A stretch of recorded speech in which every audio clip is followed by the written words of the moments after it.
Oh yeah, it's time for the late night boxing talk. This is an impromptu one because I wasn't gonna do one, but I was like, nah, I don't feel like doing another episode of the relay right away. I'll save them stories for tomorrow. Yeah, what's goody?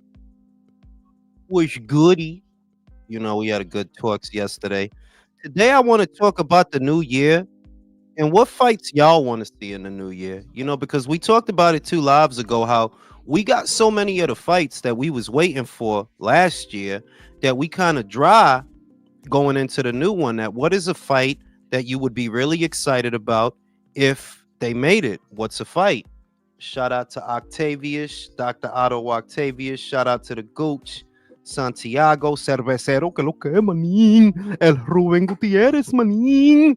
El Luis Mosqueda, manín. We out here. Mike, what it do? Like what's a fight? And I'm gonna go around the panel with it. What is a fight that, and nobody can say the same fight, by the way. Everybody has to either come up with a different fight or they just don't have one, because I'm trying to read the room as far as what is a fight that people hope to see in this new year that, hopefully could get made. I could think of one. And the only reason I have that one in mind is because it's not likely to happen, that there's next to no chance that it would happen on its own, you know? So we gonna see. And we gonna start with Mike. Mike, it's the new year, right? Yeah, What's a fight? One fight, only one fight, but that if you had the power to make it, you would make it tomorrow. One fight. tomorrow. Yeah, just one fight. Oh, that's easy. Javante and Shakur. I think that's the Ah, biggest that's the fight. fight. That's the fight I Yeah, was thinking. That's the fight I yeah. was thinking. That's the biggest fight. Me personally, I want like. There's a lot of fights I want. It's not even that there's a lot of fights that I want. There's a couple of things I want to see get done. I want to see Bud unify 154. That's not gonna happen. Yeah, that's And I not want gonna to see happen because he 126. old. I want to see 126 get unified badly, for real. That's I that's think not there's that's not gonna happen because like, and I'm not even knocking him. Like at some point you just asking a motherfucker for too much. Mhm.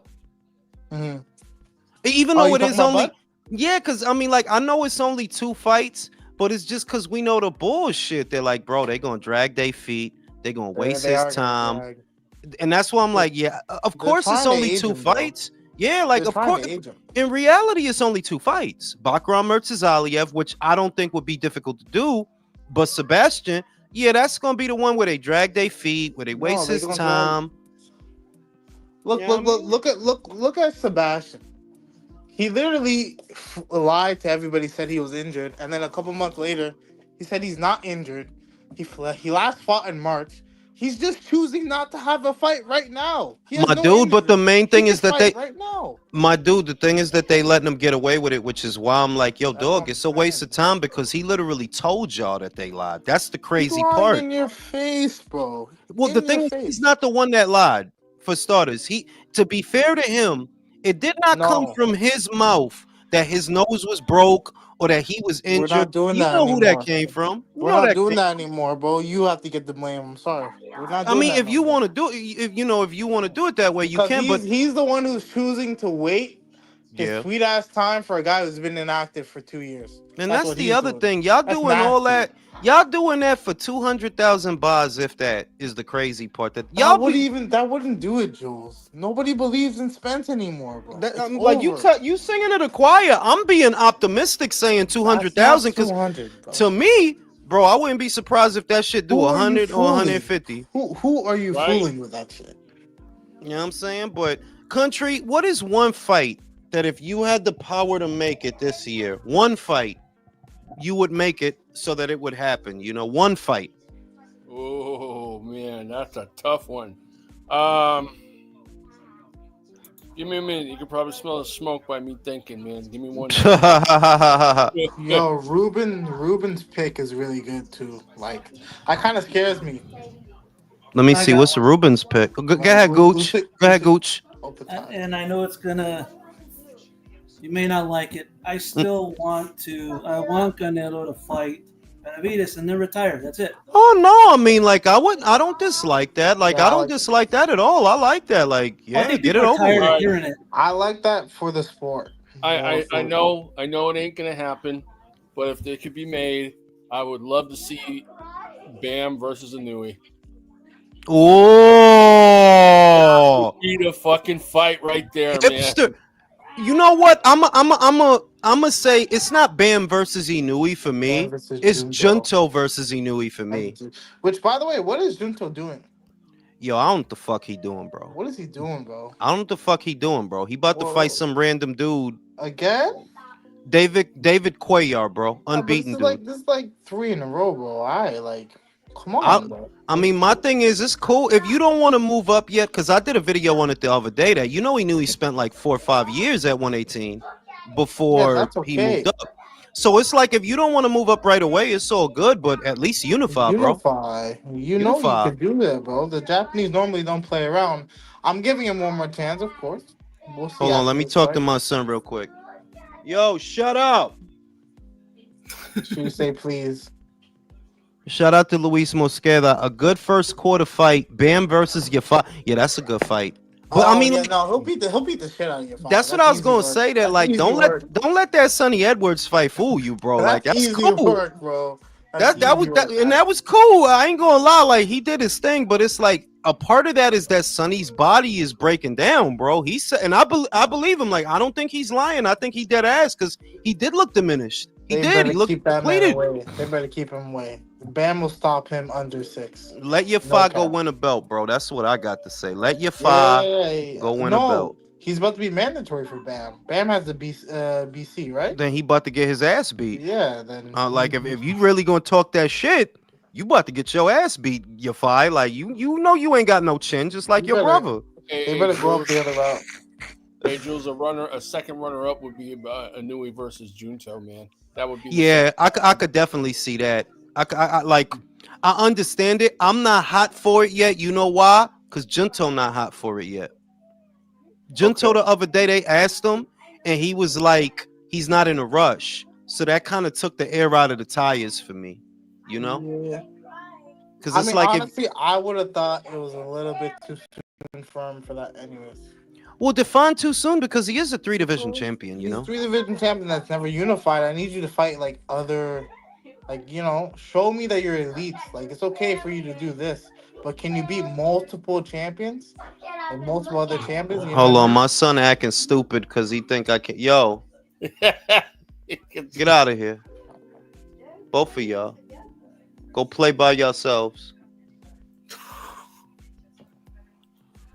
Anyway, yeah, man. You know, like I could go for that shit, but if he not crazy, if he not chomping at the bit for it, then I'm not either. Who's the other champs at 118 right now? There's some good ones, you know, like the one who beat the shit out of Inui's brother. That's a good fight. I go for that. Oh yeah, yo, that one. That's the one. I go for that. So Kyle, what's one fight that if you could make it in this new year? Takai. Takai is on some. Takai could punch, bro. Like he's on some shit. Kyle, what's one fight that if you could make it, just one fight, and it can't be a fight that they mentioned. What's one fight in this new year that you would like to make if you could make it? Teo and Haney. Teo and Haney. That's a good pick. That's a good pick. Well, I don't need it, but I'll take that. I'll take it. I will. Fucking that's the best domestic fight you can have in America, aside from tanking Chip. Who wins that fight, Kyle? Kyle, who wins that fight? I'll back Haney on that. Yeah, Haney wins. Did y'all hear that Regis Prograis think he's a shot fighter? Yeah. He said that? He said that. He said psychologically shot. I think Prograis needs to stay away from outboxers, like boxer punches and pressure fighters. He said that otherwise, don't touch him. He said that about Haney, bro. He said he think Haney is psychologically shot. That's what he said. Yeah, we're gonna see when he comes back. Then again, he has been talking to his therapist, and his therapist wants him to quit. Wait. Devin's therapist? Yeah, dude, haven't you seen his quotes? Wow. No, I just want him to quit. Quit boxing? Yeah, man. Like it was a couple of weeks ago, I heard it. She was talking about, and he's like, "Well, maybe I might want to do what's good for my health and stuff like that." And I was like, shit, Devin, you're on the bloody Yeah, see, You're fuck on a high him, road. bro. He's on the verge. Bro, fuck him, bro. Fuck you're him. on a high road. I don't got mean, no, shit, I don't man. got listen, no, I don't got time for that shit, bro. Nah, I but don't got listen, time for that man. shit. I get it to a certain degree, only cause like, damn, look what happened when he lost, bro. Everybody turned on him instantly. Even before the lawyer shit and him suing, like, Yeah. yo, they clowned the shit out of this guy. And even before that, people didn't respect him. But like, if Gervonta went and did what he did, this guy would be like the best boxer in America. Like, but like, bro, this guy, he unified the whole division. Never got any credit for that. I shit. guess, but it's just that you young, bro. Like you young. He went to Australia. Nobody else went to Australia. Yeah, but it's a double-edged sword, bro. It's a double-edged sword because while I respect that and you know I do, I respect that he went over there for the legacy. I do, but it was just for George, bro. It's not like you had to do what Bud did. What Bud did. The reason I think it's tough is you don't even know if you're ever gonna get that Spence fight. Them 5 years that you was waiting, you really didn't know if it was gonna happen or not. And the whole time they tearing you down, they trashing you, they talking shit about you. You send offers, they freeze you out. It's like Devin, like if I compare your run to his, that's more difficult to me. Being in limbo for 5 years. Yeah, for sure. That's more difficult to me, bro. Can I say something about that? God. Look, this we as fans, we see these guys getting in the ring, and we see boxers and they're trying to fight for legacy and good fights, but at the end of the day, it's a job for them. And looking at Devin, you are not happy with the market because every time you have to step on the ring, you're talking about money, and there is no any money that you're looking for. So if you are being so difficult because you're looking for $2, $3, $4 million, nobody is gonna give you that kind of money. And if you want that money, you're gonna have to take a risk. And the last time you took a risk, you got your ass beat. It wasn't fair, but it is what it is. And if you want to try to run the gauntlet at 140 and 147, the chances are that you're gonna get beat badly. Because you don't have the physical qualities, and not in the way, not even in the Ryan level on the Teofimo Lopez. You are too fragile, and I'm gonna put Gooch on the spot. I want to put Gooch on the spot. Gooch, if it were Brian Norman versus Devin Haney, who do you think wins that fight? I think Norman takes him. I don't think Haney don't just say that shit. You mean that shit. I mean that shit. I don't think Devin Haney is that good. I think he's fragile. I think again what he did with Ryan. He thought he was gonna slug it out with him and win. And you can't do that. That's not fucking you. And going back to what Michael said, I'm sorry. I don't feel bad for Devin Haney. He brought all this shit on himself. He had the sympathy after that fight, after Ryan tested positive. He came in overweight. You should have got back into the fucking ring right away with a tune-up. Get back in the winner's circle, and fuck all that the legal shit and all that shit talking. Just get a fucking fight. I agree with that. The easiest way to make people forget is the fight because Joseph Parker got knocked the fuck out, but motherfuckers forgot because he was fighting. Back as well too. That rematch would honestly go crazy. It would. It'd do crazy numbers. I mean, they would do crazy money, but like the pet angle of this is so crazy because what the boxing community is basically saying, right, is they don't care if Ryan's on pads. They don't care because when you think about what's going on, we all know that rematch would make way more money than the first one did. That rematch might do $1 million. But I think that's one of the biggest fights in boxing right now. I agree with you. So hold on, this is the point I'm making. If we all know that, that's a big ass fight now, like that shit is way bigger than it was. All this money's on the table. Why is y'all not working on that? What the fuck is going on? And Because what I'm you seeing, can't. what I'm seeing, Ryan don't want to sign up for VADA. You can make it out what you will, but that's what's going on. Bill told him weeks ago, yo, sign up for VADA right now. Ryan told him to go fuck himself. You know, too, I say fuck it. Then you get on the pets too. Fuck it. At 147, you're both petted up. Let's go. Another thing about Devin too is that if he moves up to 147, I think he's definitely going to have some problems keeping people off of him. He won't have enough. I don't think he'll have enough to keep some people off of him, and that could be. There's fights out there for Devin. If Devin, it is what Michael. Who said it? Was it Michael or was it? No, it was Leo that said it. That it's true. You want 2-3 mil for like every fight. Yeah, life don't work like that, homeboy. Some of these shits, they got to be tune-ups to get you ready for a big one. Because put it this way, if Conor Benn fights Mario Barrios, right, and Conor Benn beats Mario, yo, Devin Haney versus Conor Benn is a big old motherfucking fight. Yes, that's a big old fight. Yeah, but you gotta get ready, my guy. And you acting like you not that dude to be doing that, which goes back to the conversation we had 2 lives ago. They're like, yeah, y'all never want to go backwards on the money under no circumstances, and you basically want money that doesn't exist. Like, you should be able to fight a ham and egg dude every so often, because you got to keep busy, though. You got to keep busy, bro. You got to stay ready. You not ready. If they put you in some shit right now, you might lose, bro, because you not really trying to do nothing. He's not being realistic. Sorry, go ahead, Lev.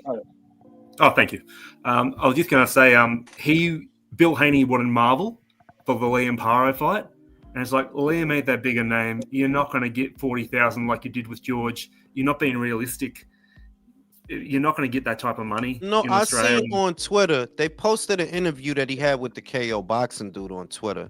And I ain't even going to front. The KO boxing dude was right when he told them. They're like, what y'all got? Y'all ain't got no fight. Well, we got the free agent. What do you have, bro? You just don't want to admit that, like, yo, y'all just some greedy ass motherfuckers, and at some point there ain't no more water in the well, bro. At some point, bro. Julius, this is the worst of all. This guy asks for so much money, and he doesn't generate that amount of money. He never does. And the other thing is, the people that's supposed to pay you, you are antagonizing them. Yes. You have a good relationship with her, and you're talking shit about him like he owes you something.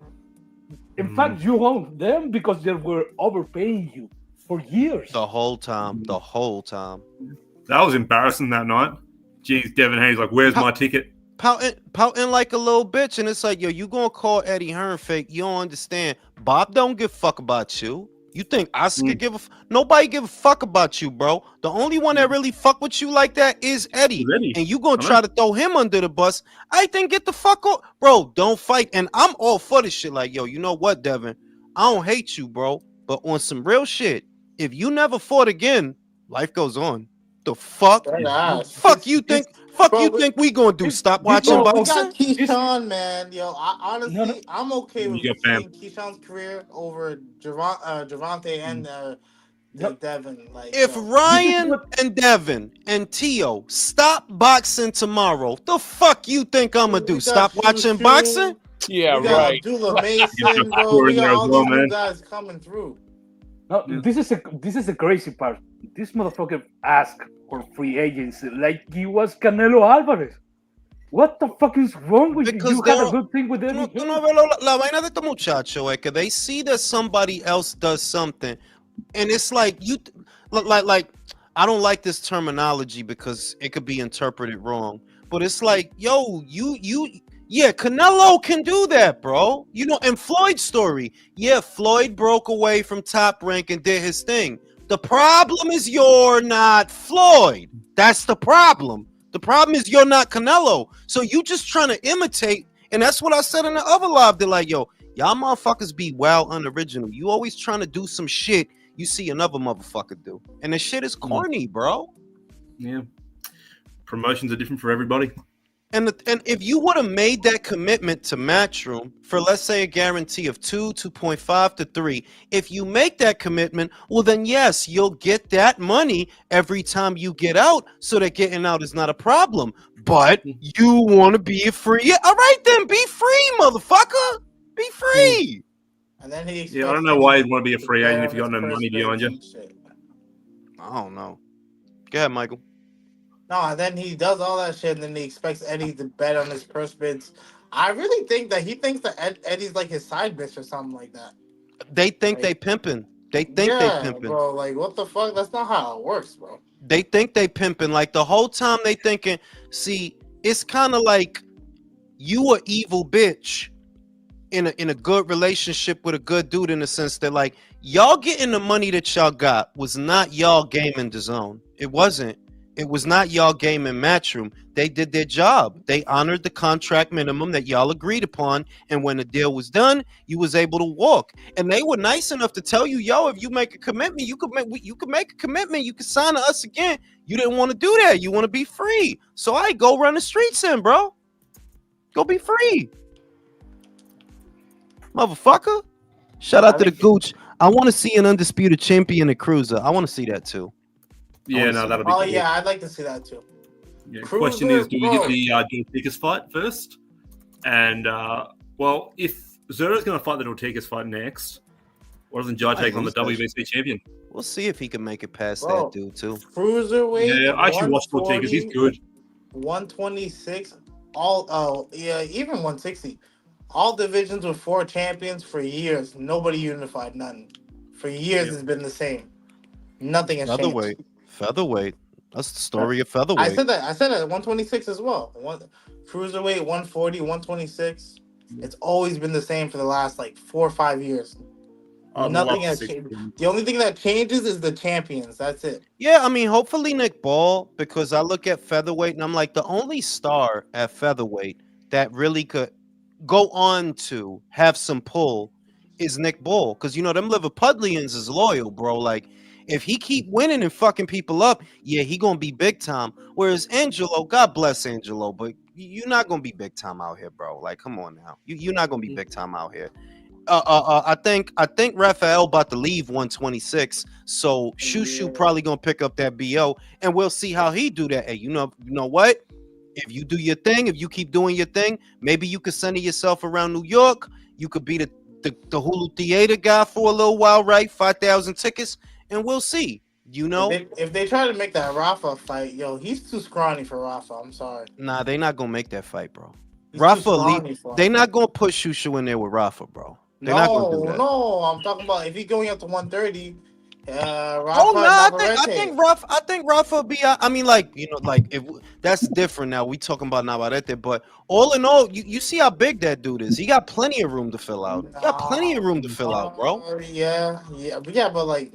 Navarrete is fat to me, bro. This at 130 or 135, 126. He's just fat. We'll see if they make that fight. That's a concussion fight. That's a CTE fight. Those two go crazy. If they do, oh my god. We'll see. Like, I don't know if they make it, because sometimes it's counterintuitive, the things that they do. That y'all signed Angelo Leo to a deal where y'all got options on him, and I'm left wondering, okay, so why we not getting Angelo Leo and Raphael? What the fuck is the problem?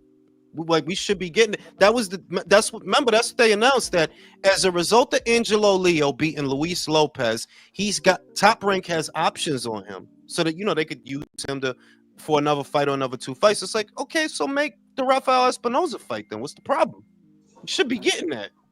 And, you know, 126 going 126, bro. They should have unified when they had the chance, man. Robesi and Lopez. Now what I'm hoping, the best fight to me at 126, the best fight right now in terms of entertainment value is Nick Ball versus Angelo Leo. Yeah, I agree. Oh shit, I don't even know who wins that one right now. I don't know who wins that one. Like, I ain't gonna sleep on Angelo. I slept already. I don't know, bro. Knock that guy the fuck out. Actually, you know what? I think Nick Ball. I got Nick. I mean, if it's in Liverpool, you know, we're outlying factors. If it's in Liverpool, Yeah, and you know that there's a chance that it'll be in Liverpool because Nick is bigger in Liverpool than Angelo is in Vegas. Whoever got the juice, they get to have it where they live. So yeah, Nick is rocking right now. They fucking with him right now. So you could give Nick a slight edge. It's just Angelo got that wild card because who really thought he was going to knock out Luis Lopez? I didn't bro. I did not think that was going to happen. Nobody thought that, man. Did not think that was going to happen, bro. That shit coming. Let alone, he might have ended old boy career, bro. No, he did, bro. He might have ended his career, bro. It's over. Oh yeah, he got a brain bleed off of that shit. It's a wrap, bro. I kind of feel bad. Yeah. That's your sport, man. People die. Fuck.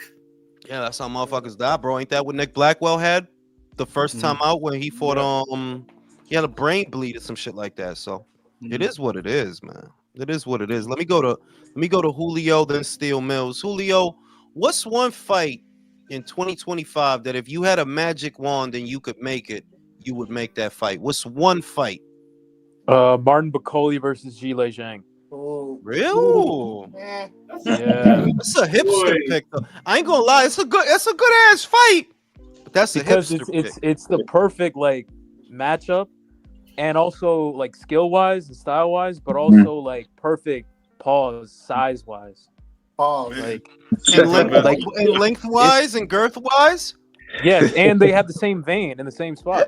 Oh, you had to go there like that, didn't you, Jules? You just can't help yourself.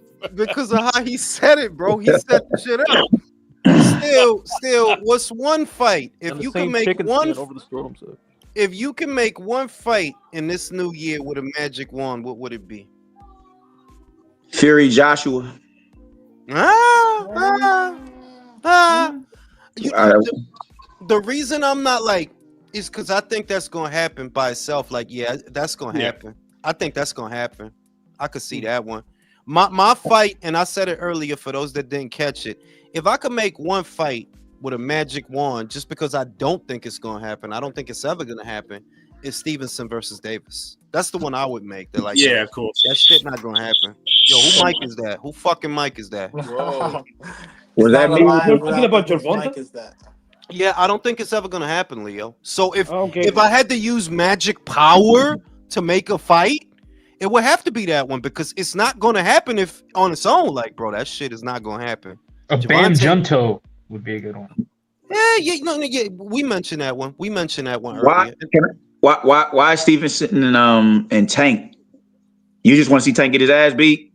Is that why? Yeah, no, it's more because it's not gonna happen. If I felt it were gonna happen, then I don't need to waste that magic wand on it. But it's not gonna happen. I'm telling you right now. Quote me. It's not gonna happen. It'll never happen. I agree. That fight will. Yo, let me tell you something. This guy gave a rehydration clause, and what do you call it? Catch weight for a prospect, bro. Ryan Garcia was a prospect at that time. He had done nothing. Tank puts rehydration on his sparring partners. Yeah, you can't. You better not drink Gatorade before. He's like, yeah, you better not drink a Powerade before you come in this ring. Oh no, but that's why I would surprised.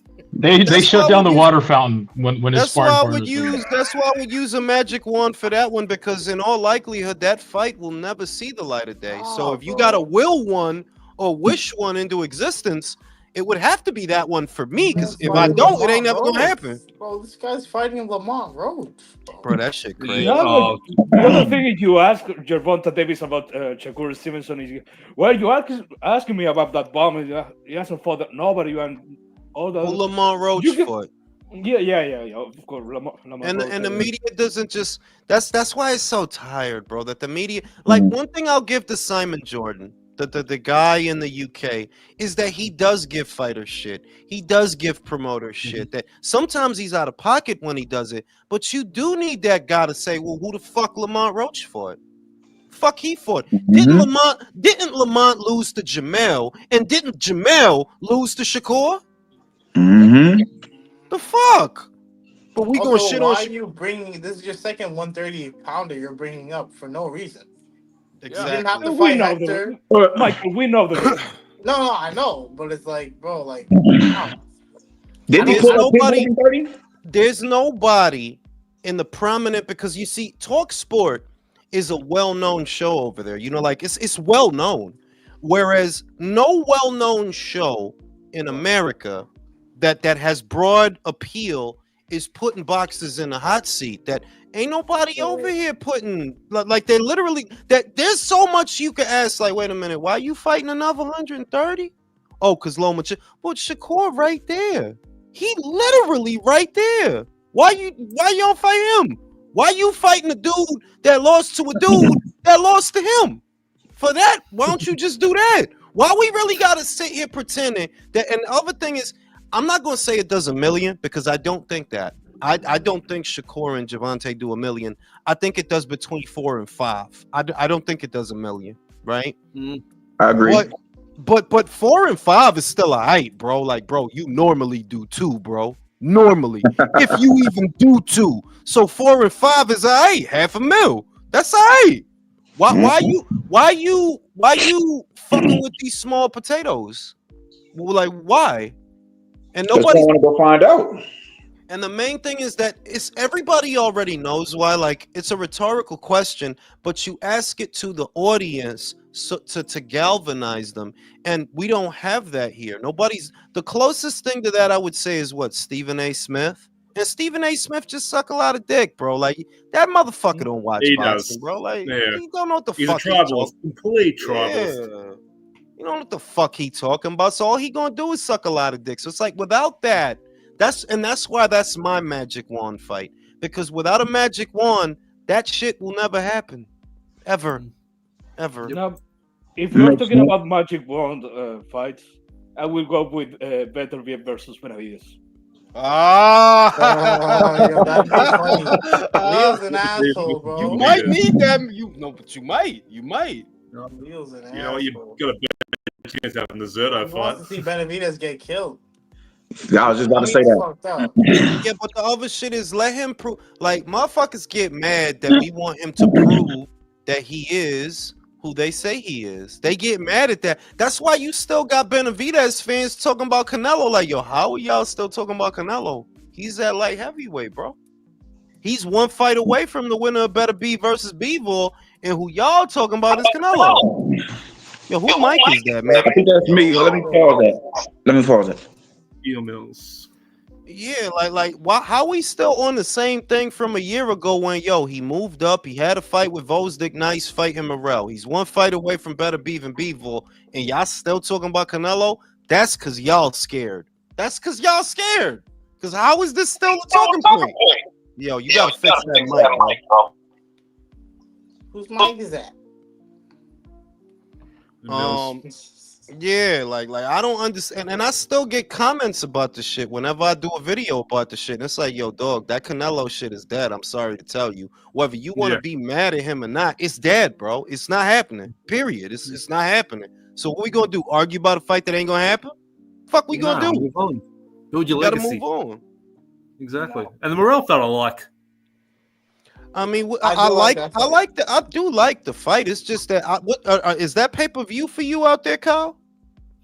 You know what? I think it might be. We're actually in a bit of a change because DAZN's taken over Foxtel and everything, but not everything's transferred. Like, I still have to go to DAZN to watch the Jai Apatai fight in Tasman. So, that's tomorrow. Did y'all see that? What's tomorrow? Fuck is you? Jai's fight is tomorrow?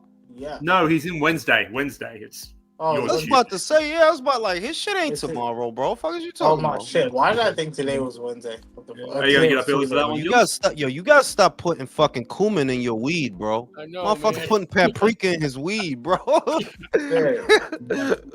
I thought today was. Jules, today's Friday. Oh shit! The Dubois fight is on the 11th. Yeah, I know. I made a mistake too. I thought that was this weekend, and it's the next. She gonna fuck her up though. Like, that's a given. She's gonna fuck her up. Carolyn. Yeah, she's gonna fuck her up, man. Yeah. Do you think she'll fight Beatrice? No. She's gonna age. No. Like, she's gonna age her, bro. She's gonna age her out, and it's very obvious because Beatrice is already. She's already in her 30s, I think. She's 31 or something like that. She's 30 or 31. She's not young. Very cowardly from the UK. I'm saying. like Domo said, hey, I'm going to go up and wait to blow the order date that I agreed to Mauricio on camera, specifically challenge the Bivol Better Beef winner, but I'll keep talking about Canelo Benavidez. Yeah, man. Shit is crazy. Like the same things that you claim to have wanted from a Canelo fight, you have that same opportunity now. You want big money? Turkey will pay you big money. You know he will. And you wanted to fight for undisputed? That fight is for undisputed. So, what's the problem? And like, rhetorical question. We know what the problem is, bro. You don't get to play big man on campus with the winner of that fight. That's what it really is. That's why they don't. That's why your fans is not happy. That's why you not happy. Y'all don't really want that shit, you know. Very obvious. Just to save Al Heyman, bro. I'm saying if Al Heyman even stays in boxing. No, well, shit. Look at the Spence fight. It's probably not going to happen now. Bro, I don't even understand how the fuck that's.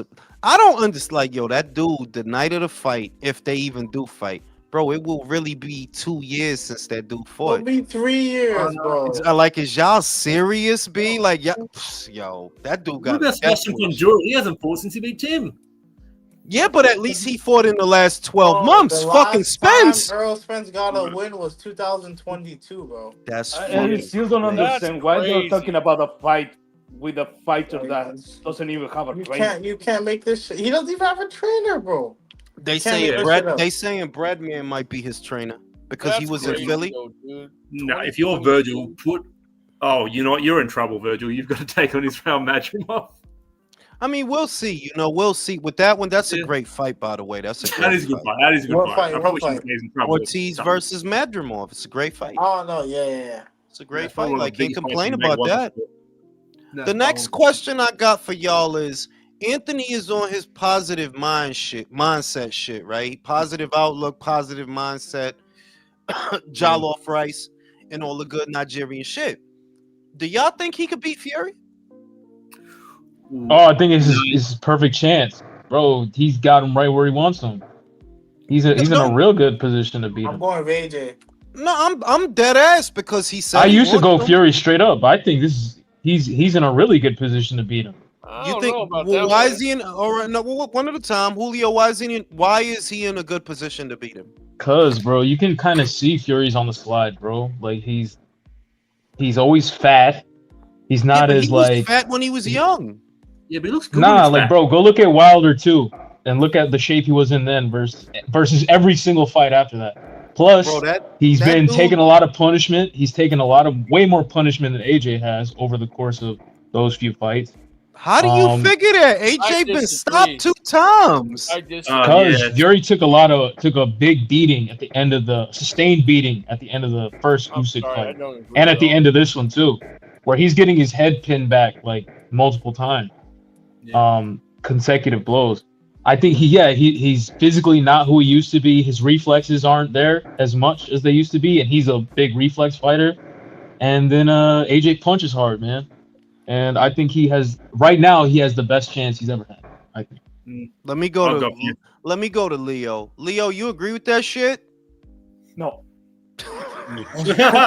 I don't hear.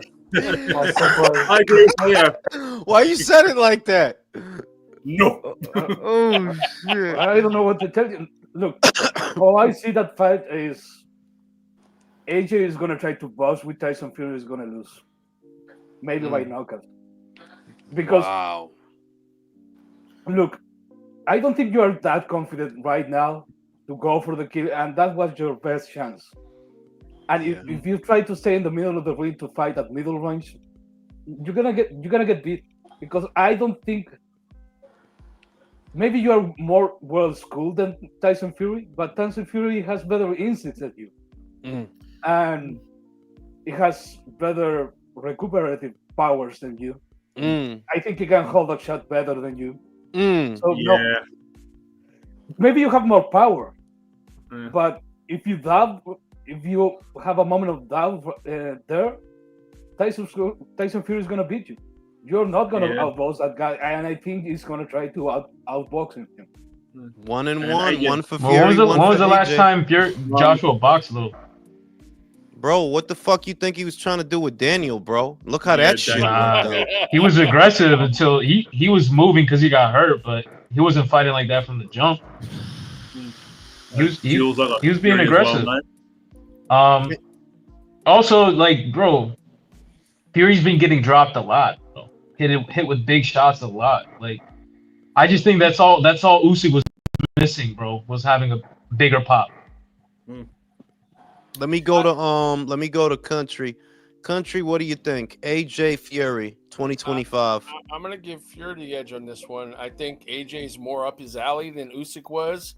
Fury's traditionally done better with bigger bodies than he has the smaller guys. The smaller guys, he said himself, gives him problems, hard to hit. Yeah, he almost got knocked out in that first fight, man. He was fucked up. But the second fight was more competitive. He put out a lot more. He seemed a lot more, there at the end of the fight and everything. I just, and the way AJ's been looking lately, especially after that, the knockout to Dubois, I think it zapped his confidence a bit, and he looked like he just was like there but wasn't there, So I mean, I could see Fury outpointing him. I definitely could see that. Let me go to Michael, president of the AJ fan club. Michael. Yeah. Michael was fucking going to sleep again. This dude is always taking fucking cat naps. Hey. This dude is always taking cat naps, bro. Is he snoring again?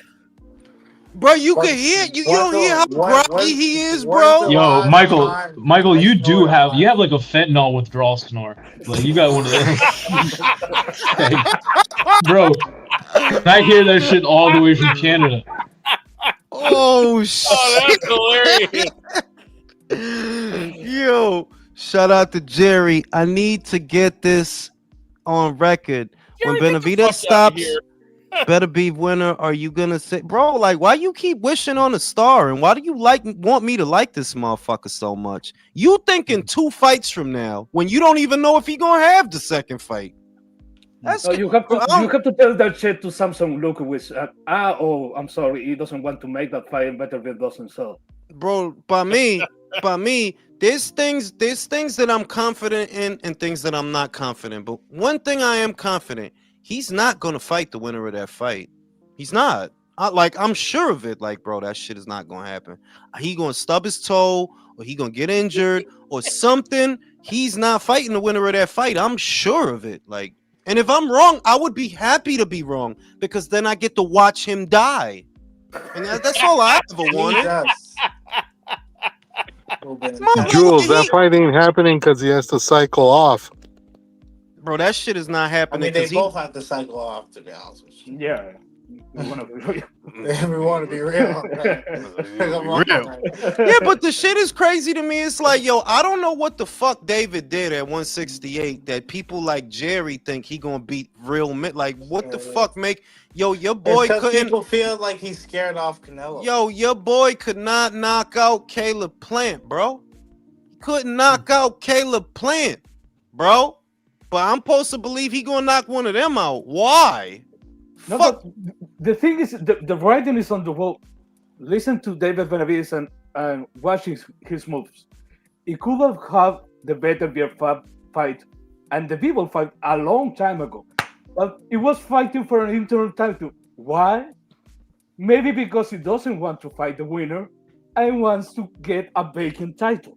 He want to wait. So, yeah. He want to wait. And the other shit is, some shit is just common sense. Like, bro, like, this dude really could not knock out Caleb Plant. So whatever's, yo, at the end of that fight, you didn't knock him out. And then you didn't knock out Vojdik, who Better Beef did knock out. He retired that motherfucker had to take a 2-hour lunch, a 2-year lunch break. Fuck 2-year lunch break. That dude had to go sit in the corner. That's how bad Artur beat him. Why you want me to pretend that David is that kind of guy? He not. Who knocked out Plant, Jules? Canelo. Oh, Canelo got him. Sorry. Yeah, you thought you had a wise ass moment, didn't you? No, I didn't. I was curious. I saw. So you didn't. So it slipped your mind that Canelo put my mind. Okay, fuck. I'll never. That's what I'm saying. That David Benavidez fans love to trash Canelo, but y'all the motherfuckers that got to reconcile. How did little ass Canelo, who don't even throw that much, he knocked that motherfucker out? David that throw a lot and is bigger and younger, he didn't knock that motherfucker out. He didn't. He's got to be the smallest bloody champion alive, Canelo. He's like a Mexican Henry Armstrong out here. B, shout out to the Gooch. Jerry Soriano is high.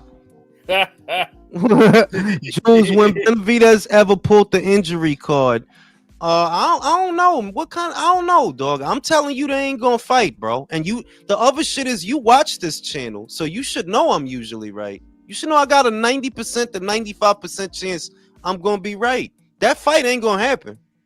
I said years ago, Wilder and Joshua will never fight.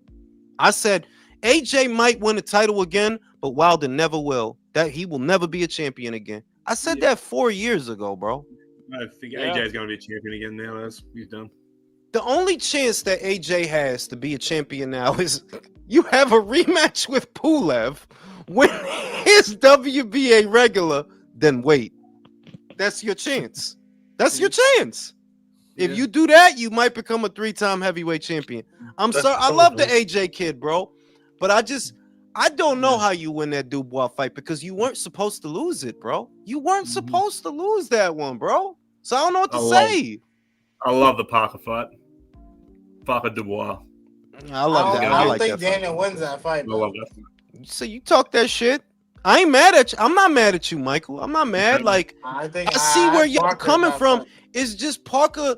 I don't know. Like, if it turned into a gunfight, my thing is, okay, one of the issues that Joseph Parker has had is there's moments where you don't show enough dog, right?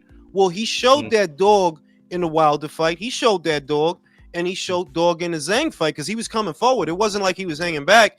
He was coming forward. The Joyce fight where he got his ass whooped. Nah, he didn't show dog in that fight. Yes, he did, bro. He was fighting, bro. He was fighting, bro. He really did. He didn't go out like a bitch. Nah, he didn't go out. No, wait a minute. I'm not saying that he fought like a bitch. I'm saying, yo, in that fight, if you could go back and watch it, you picked probably the worst way to fight Joe Joyce. You can't stay on the outside of him because you're the smaller one, you fucking moron. You giving him the momentum to mow you down. You should have stayed with him and stayed on him. Watch that fight. He trying to stay mid-range to outside, and it's like, bro, Joe is bigger than you. He don't need to be close to you to hit you. He just need to get the jab out, and you there. Andy Lee's made all the difference, though. Yeah, Andy's helping. Shout out to Domo. Caleb flattened Darrell, and David Benavidez stopped that motherfucker on the cut. And McCumbee Crumbs drop plant when David couldn't. Laughing my ass off. Well, yo, I don't know, Domo. Like, I literally don't know. Like, I'm not saying fuck the Canelo shit. Just fuck all that shit, right? Bam is impressive. Junto is impressive. When I look at them, like, all right. What the fuck is impressive about David, bro? What did he do? I don't understand what the fascination is. He throws a lot of punches. Bro, a lot of motherfuckers. Yo, Trevor McCumbee throw a lot of punches, bro. Should we be impressed with Trevor McCumbee? The only thing impressive about David Benavidez was he used to be a really fat guy who got thin. Yes, yeah, like, it's a weight loss journey, bro. Like, he was on TikTok before TikTok, and bro. he's a Mexican. He's a Mexican that looks Samoan. Yeah, that's another interesting thing about him. Yo, he looks for real. He do look Polynesian, bro. The real miracle. Bro, he's Jay Obataya's cousin. The real miracle is they taught Ecuadorian Bigfoot to actually speak English. No, the real shit is that, yo, listen, I know Puerto Ricans that look more Mexican than that motherfucker. Like, yo, you sure you Mexican, bro? What part of you Mexican? He looked like an Easter Island head. If you turned David sideways, he looked like a Moa. Like, bro, you don't look Mexican, bro. I'm gonna keep it real, you know. But so they say. David's really from Easter Island, Jules. He looked like a Moa, bro. If you side profile, he looked like a Moa. Like, bro, you don't look Mexican, but I don't know where you from, bro. They got him half buried in the ground, sticking out.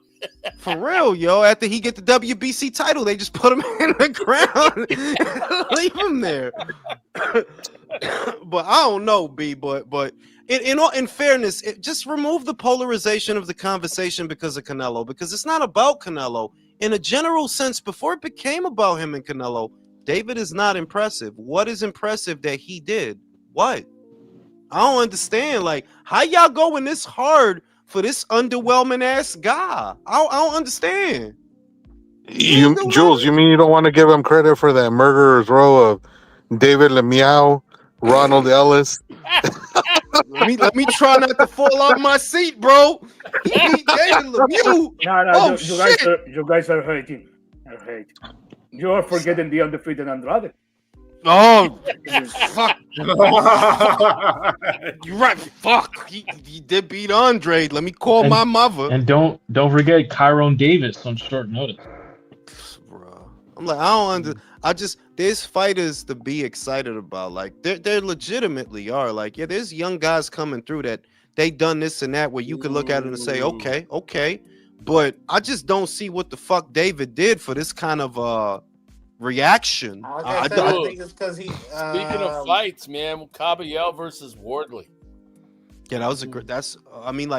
Caballero got to make it past Zhang first, bro. Before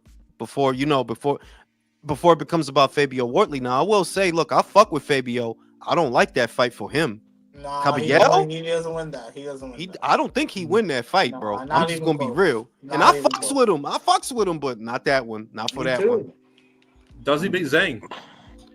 Who, Fabio? Oh no, Caballero. I got to Geet winning that fight. Winning that fight. Easy money. I wake your ass up now. I ain't see. You always got to add the spice. No, it's easy money. I ain't gonna say. See, I ain't gonna say easy money. See, he's gonna fucking jinx Caballero. Watch. Y'all know, man. Jinx him, bro. That's easy money, bro. Don't say give me in the heavyweight division. For God's The sake. shit is that the main thing with Zhang is Zhang's got 4 rounds to do it because we know what's going to happen after 4. His output is going to slow and he's not going to fucking do anything. So he's got about 4 rounds where he's really dangerous. So the question is, do you think a Geet, via his movement, him darting around doing his Dragon Ball Z shit, can he survive for 4?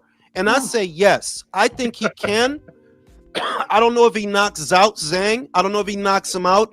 But so long as he could get through them 4, the rest of the fight is his. The rest of the fight is his. Breadman said the strategy was to hold and not get knocked out. What the fuck does that have to... Yo, you understand Isn't it David's job to overcome that?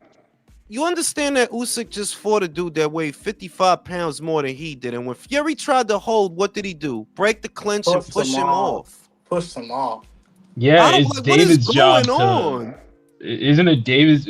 What is it supposed to be? Fucking David's job? Isn't it supposed to be his job to like overcome that?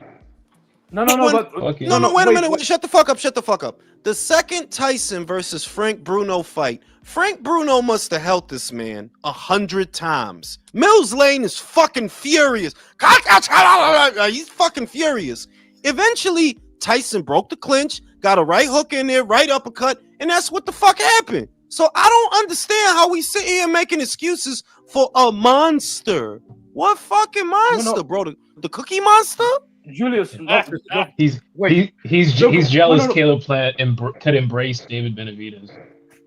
No, but look, when a boxer tries to spoil the fight, it's very difficult for the other guy to really do something. But if you want to learn how to break the clinch, you can watch Canelo versus Plant. That's a very good fight to watch. Yeah, you should, Jerry. You and David should get together, order a pizza, and watch Canelo versus Plant, so that he could figure out how do you break a clinch, bro. Because clearly he doesn't fucking know. Jerry clinched David and rubbed the small of his back. Not while Mirage is around. He wants David to clinch him and whisper something in his ear. I think at the end of the day, a part of it is just wanting to troll Canelo fans. Because I'm sorry, but David is neither impressive enough or active enough within a calendar year to elicit this kind of enthusiasm. The man only fought once last year, y'all. Let that sink in. Like, yo, that dude legit only fought once last year. That was it. How the fuck is y'all this excited? Shout out to Real G. Do you also think as long as Morell got the right base style and talent, he can possibly outweigh David's experience? Norman versus Santillán is an example. Look, I think David Morell is live in that fight. He's live in that fight. Like he's an underdog, but he's a live underdog. But for me, what's difficult is it boils down to one question.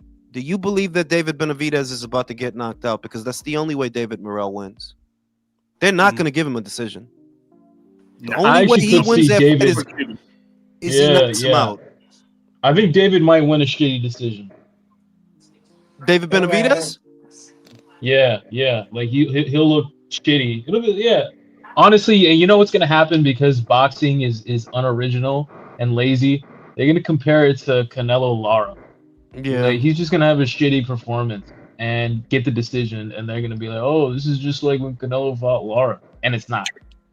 Hey, Joel, so you don't think Morell's gonna use that Michael Myers haircut to cut open Benavidez? Nah, I mean, like it's for me. It's one question: do I think David Benavidez is about to get knocked out? And the short answer is no. I don't.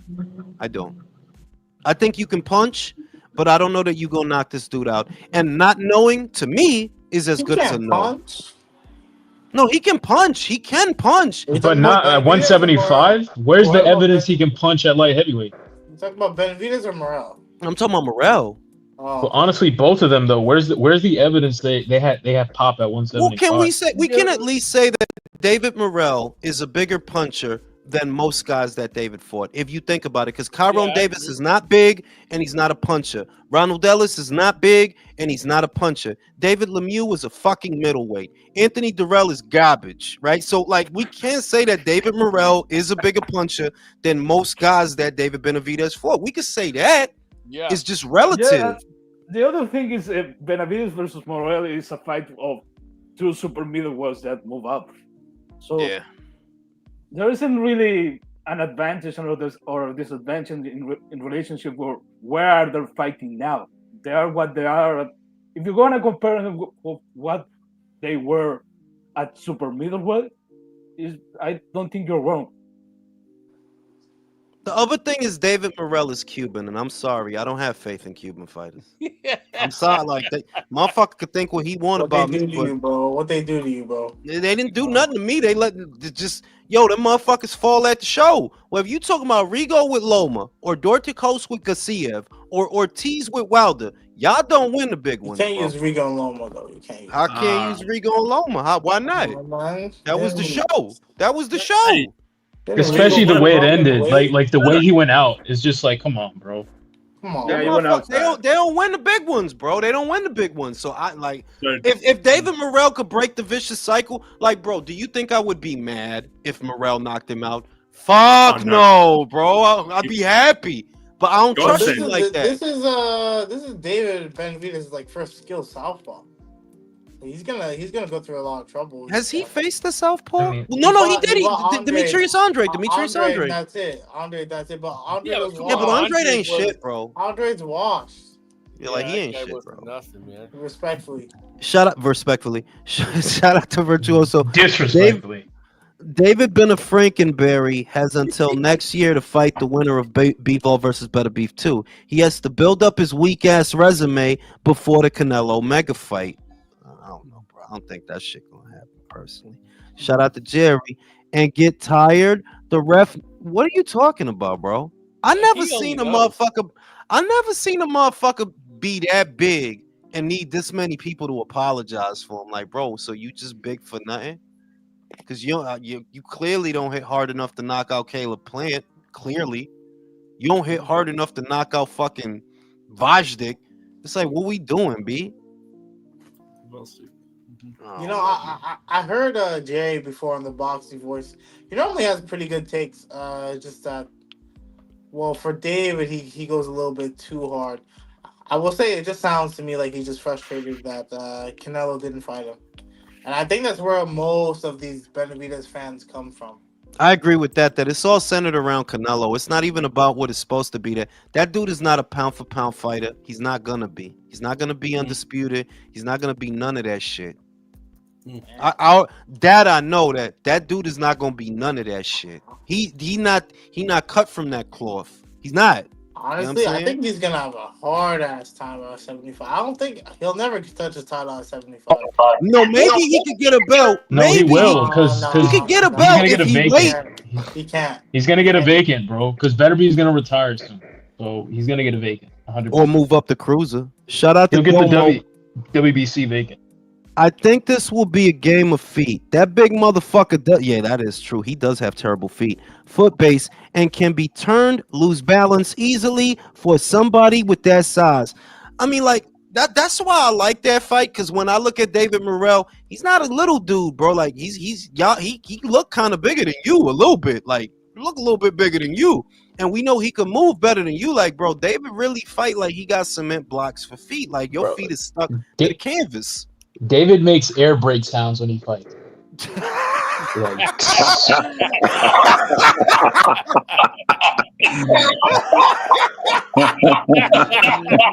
motherfucker said you need a CDL to spark David.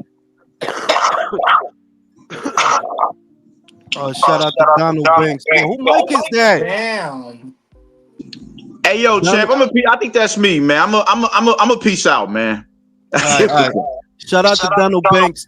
Scrap the Parker fight and Bivol. I want Martin Bacoli versus Daniel Dubois. Yeah, I ain't gonna lie. That's a great Daniel fight. loses that fight. You think he loses to Martin, bro? Yeah. Martin Bacoli is that dude, bro. You don't think we're getting carried away with this Bacoli shit, bro? Nah, bro. Anderson was a prospect, bro. There's a reason people. Bacoli's been around for a minute now, bro. Yeah, people but just don't want to fight this guy. You know what? We did that with Joyce a bit, where we got a little ahead of ourselves and look. No, I never got ahead of myself. no, Bacoli is what he is. He's high risk, high reward. That's why he's so interesting. We shouldn't hype that up.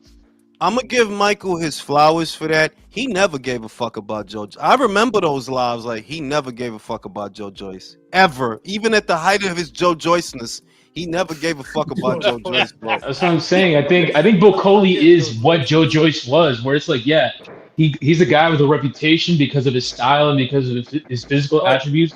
That's what makes him such an interesting dark horse. Like that's why he has this perception. Bacoli has been around, bro. He fought, and Bacoli's already been stopped. He's already been beat up. You got the shit beat up.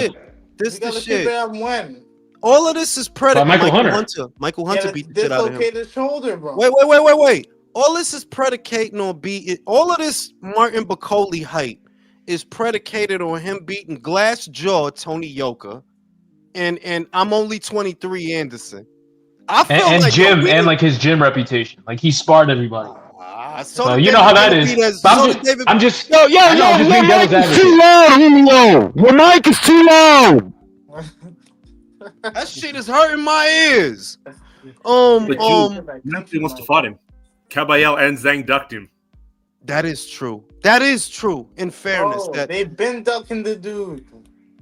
That's what I'm saying. It's mostly perception, but I get it. I'm just being devil's advocate. Yeah, but what's more? Stack the names side by side. Jarrell Miller, Felipe Pergovic, Anthony Joshua. These are the guys that encompass Daniel Dubois' hype. Jarrell Miller, Felipe Pergovic, Anthony Joshua against Tony Yoka, Carlos Takam, and Jared Anderson. Yeah, look, you can criticize his resume, but you can't criticize that people are afraid to fight this guy. Yeah, obviously. We should just. He's like a dark horse. Like he is. I'm just saying that if Michael Hunter beat you, is Daniel Dubois beating you really that crazy? Wait a minute, Jules. Didn't he blow his shoulder in? And that's why he lost it? Context here. Dislocated shoulder, bro. Come on, man. Thank you. Yo, you had enough good arm, bro. Come on, bro. You got two of them bad boys. Wait. Check out Michael Soriano. Wait. It's like, if we're gonna bring up that fight, go rewatch that fight. Michael Hunter had to beat the shit out of this guy to get him out the ring, bro. Yeah, but Michael Hunter can't really punch though. Is the other thing. Yeah, but we had to go through. Yeah. No. I cruiserweight, he was good, bro. Don't do that.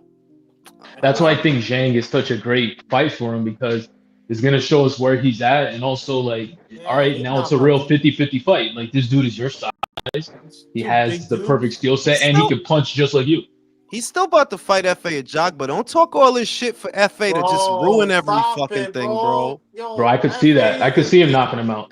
This box. Listen, Michael.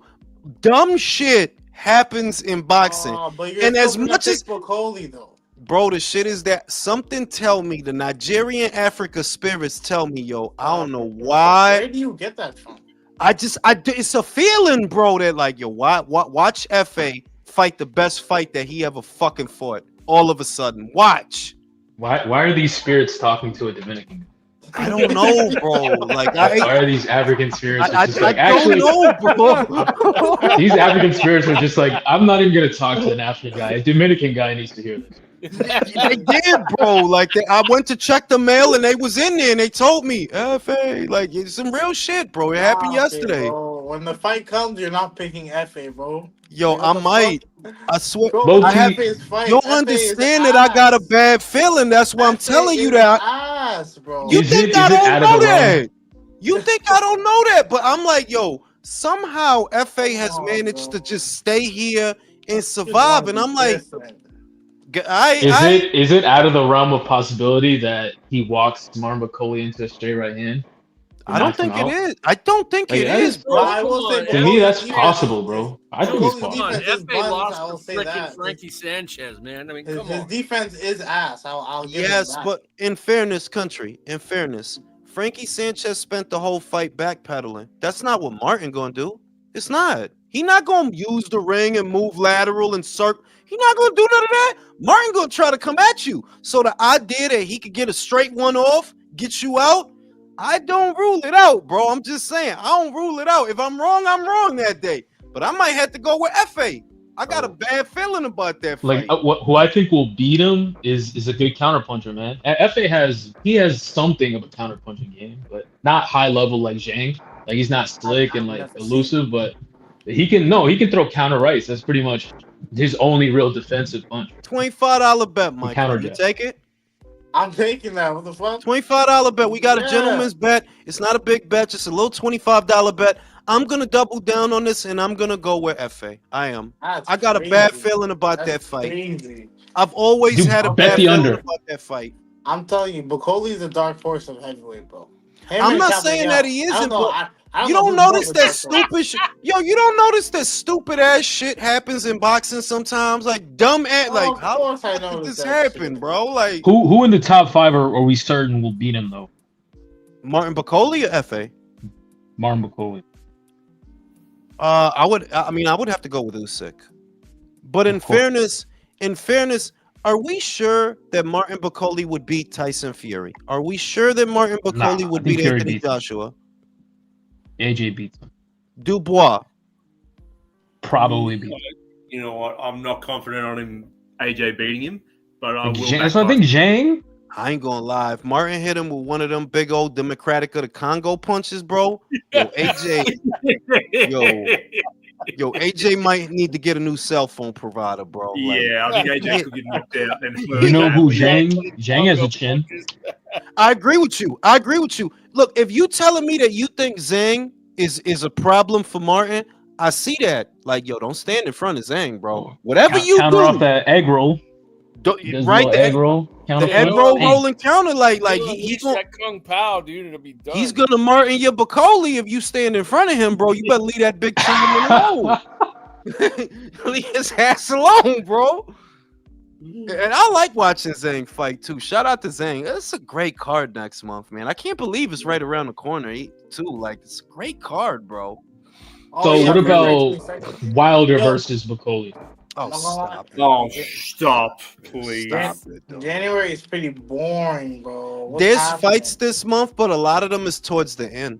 There's fights this month, but just not this weekend. Why? I feel so. Wait, hasn't Wilder officially retired? Who? Wilder. No, they saying he might fight Ngannou, bro. They saying he might fight Ngannou. Oh God. I mean, like, they could do that, bro. Ngannou, bro. To what end? Who's fighting that? Wilder. Who the fuck is Wilder? He's this dude from Tuscaloosa, Alabama that want to have a baby.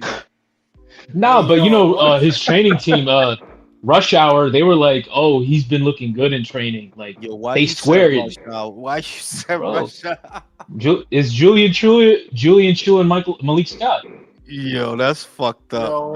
But they swear up and down. No, he actually looks great in training. So I don't fucking know.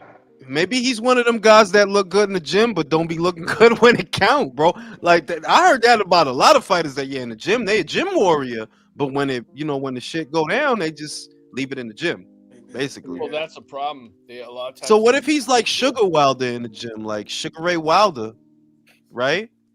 Never know, dog. Shout out to Virtuoso. Cool story, Jules. I heard from a very wealthy Nigerian prince that FA is gonna win. Yeah, I'm just telling y'all, B. FA is live in that fight. I don't know why y'all don't think so. No. And who's it? Who's FA guy? Like too. Say it again, Kyle. Who's FA fighting again? He's fighting Martin, bro. He's fighting Martin Bacoli. Oh shit! Wait, that yeah, bro. That's for real. That's what I'm telling y'all. That shit is like that's going down, bro. Is that confirmed? I don't know about it hasn't been officially announced, if that's what you mean, but it's gonna be a huge fight in Africa. By the way, it'll be a huge fight in Africa. That would be a good fight. I'm saying they fuck with Martin Bacoli. I know they fuck with him in the Congo when he got home after that win. When he flew over there, he got a hero's welcome out there, bro. They was all out there to see him. They had like fucking 20,000 people there, bro. For real, and I don't doubt that. If I don't know the dichotomy over there, but I'm just saying that if it's a fight between a dude from the Democratic Republic of the Congo and Nigeria, I just get the sense like, yeah, that could be a big deal out there. I think that could be a big deal. In-house type of thing like that. Like, yeah, I think that could be big. So you saying it's like the Rumble in the Jungle 3 or something? I mean, kind of. You could go there with it. Like, you actually could, because it's like, yeah, these is two fighters from this continent, that we don't normally get a situation like this at this level. That these are two of the better fighters in the world. That I know FA has its drawbacks, but we do have to admit he's above average. He is above average. It's for the WBC Blood Diamond belt. This is for the WBC lithium belt, bro. Lithium belt. The WBA conflict mineral belt. Oh my god, dude, that is so. Winner gets a Tesla. You know what I'm saying? Lithium battery. This is a lithium battery shit. Yo, you see, Turkey is doing like apparently he wants to do shows outside of Riyadh season. Yeah, he said Ring Magazine is going to do them, but the caveat is you got to be subscribed to the magazine. I don't know. It all depends on what the fight is, bro. If it's the right fight, yeah, I'll fuck with you. If it's the right fight. Ooh, real quick. So I don't mean to cut you off, but I wanted to circle back to this. You brought it up the last slide. And it's kind of related to this, but so Top Rank needs a home. If Ring is going to be showing fights, they might need a home. What about YouTube TV? Like, I think that could be a viable path for them. I don't see what, I mean, it all depends. Look. What makes the deal is what is YouTube willing to put up for that content. That's what is anyone willing to put up for that content. That's what it all boils down to. What are you willing to pay them for the content they provide? And that will determine whether or not the deal gets done. Are you going to give them 80 or 100 like ESPN was giving them? I think that's what determines where they go, personally. What are you willing to put up for the content? Because you got a lot of fighters that you got to try to keep active. That's what it boils down to. So what are you willing to give them for the content they provide? And I see where you're coming from. That like, yeah, YouTube is a pretty big entity. It's bigger than it ever was. It's very powerful. It reaches all four corners of the world. But I don't know that they're going to put up $100 million to one promoter. I don't know that they're going to do that. Make a commitment like that. Yeah, it also has to be somebody who's interested in boxing, though.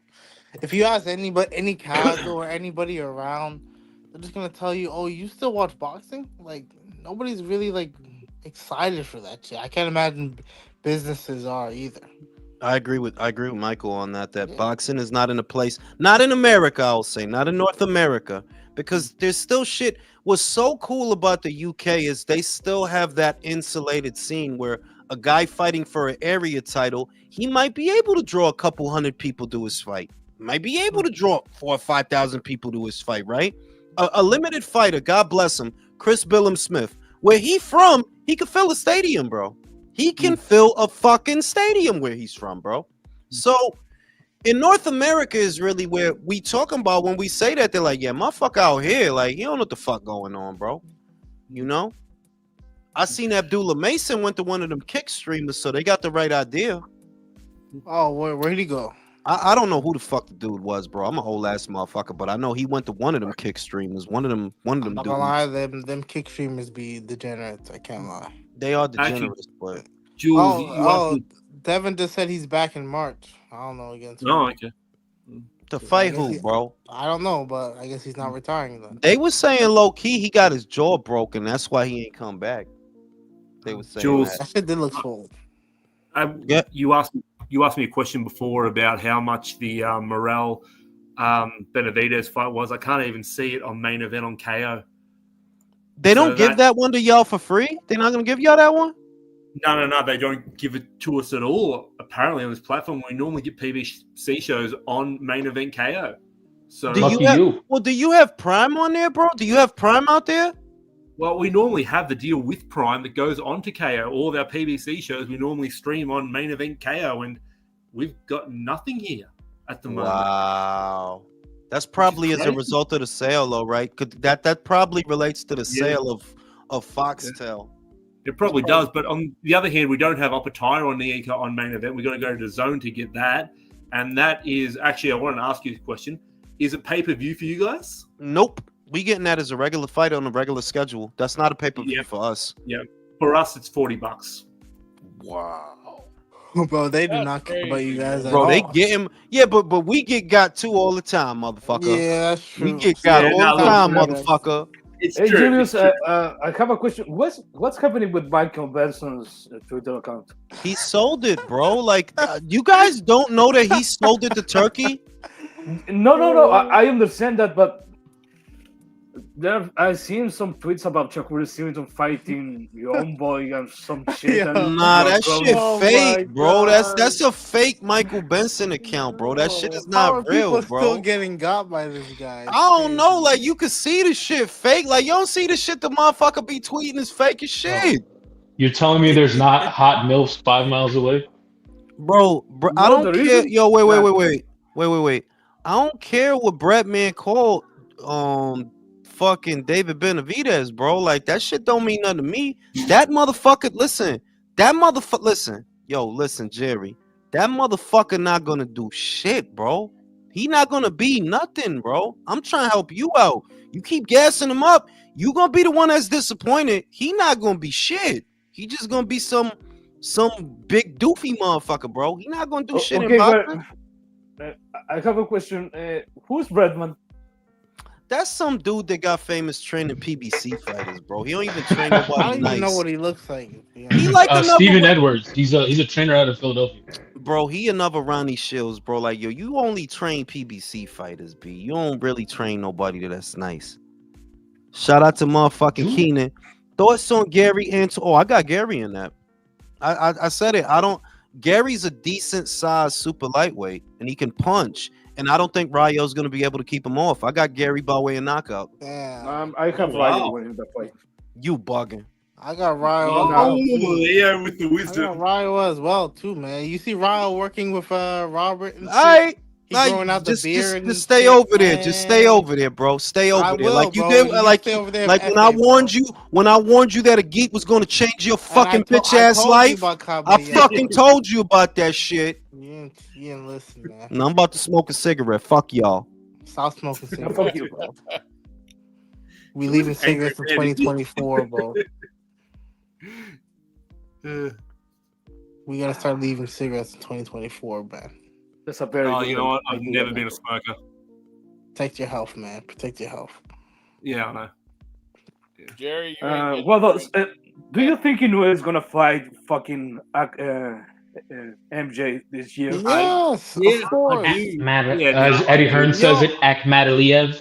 I don't know why there should be any doubt with Inoue at all. Like, you could see. Yeah, I agree. How he's not like nobody should be able to question him at all. Like, yeah, he's got to take on the mandatory of 2 sanctioning bodies. Like, what the fuck? I'm not gonna question him, but his next fight fucking sucks. No, that's a mandatory. Sam Goodman would be a decent fight, but that's not his next opponent, is it? Yeah, it is mandatory. Yes. Okay, Sam Goodman is a decent fight, but they said that I forgot who they said he was gonna fight next after that. Yeah. No. Look, I think The reason I'm asking that is because they're trying to push that Picasso kid. Yeah, exactly. That's what I was referring to. I that was the time that I was a little confused. That why are you not talking about? I don't know who this fighting, Picasso kid. MJ this is what's probably going to happen, Leo. He's probably going to have the MJ fight in Saudi because now he's become a representative of Saudi Niowa. Oh yeah, So and Turkey did say that he is fighting. Oh no, not even Turkey. Even better, Mr. Honda did say that he's fighting in Saudi in the summer. I think he said. Yeah. I think the Las Vegas fight that Bob wants him in will be for Pacheco, is it? Or who's actually a good fighter, I think. Let me have a look at his record. Oh, just get rid of MJ because they talking crazy and they have you looking, Oh, look, MJ is a fighter I want to see, but I think MJ is the toughest fighter of this weight class for sure. No, it definitely is. 100% is. Yeah. But he's only had 14 fights, MJ.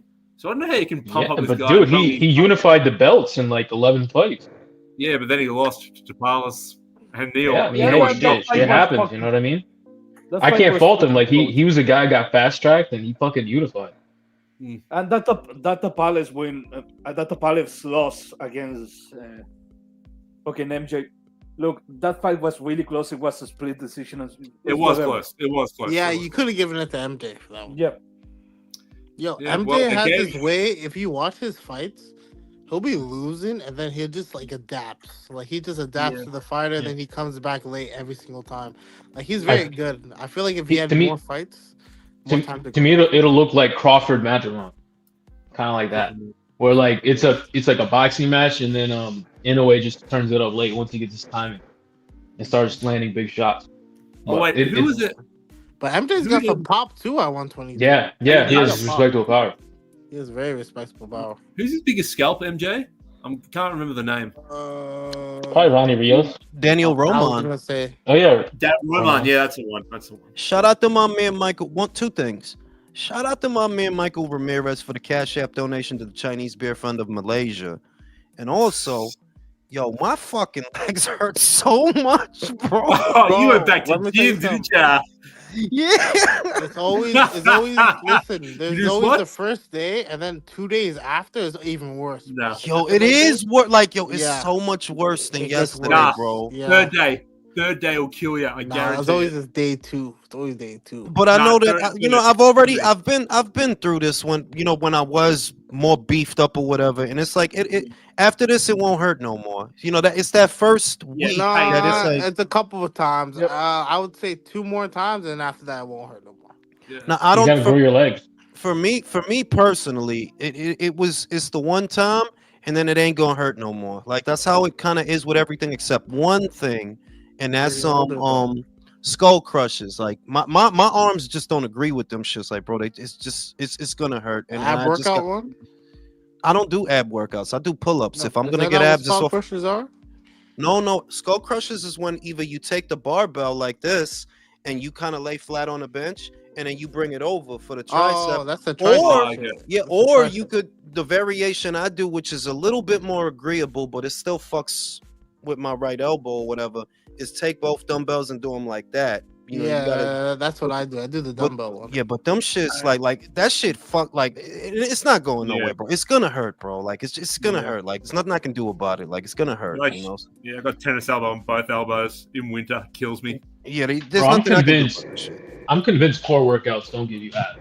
I'm convinced that shit doesn't do anything. No, it's your diet, bro. It's 90% your diet. You talking about we talking about abs? Like a six pack? I don't do nothing for that. Like to me, every time, like whenever I've gotten like super lean and I had like clear ab definition, I did no core workouts. It's all fucking deadlifts and pulls and cleans and Can shit I tell like you? that. Yeah. Michael hit the nail on the head that I'm not gonna say that you shouldn't do ab exercises. But the primary way to get your abs to show is to burn the fat around the midsection. That's what's going to bring them out. Not, I did a gajillion crunches. No, you just got to curb what you eating is really what it is. Cut out the sugar. Like I not to be that guy because I don't do that shit myself. But really, your abs is already there, my guy. It's just you got to trim the fat that's around them. That's how you get them to show. I don't want that. I like having a good percentage of fat on me. Like I ain't trying to be lean. I'm just trying. And the real reason to do ab exercise is to stabilize your core. Really. Yeah. Yeah, I was gonna say doing core is actually good for you. Not even for the hopes of abs, but it'll help your squats. It'll help your deadlifts. It'll help even your bench. Like you're having a strong core is very good for you. Yeah. Yeah. When I was personal training, I put this pregnant lady through a crazy core routine. Oh, dude. Yo, he's Great fucking man. being He's sarcastic, man. bro. He's being sarcastic. Shout out to Gooch.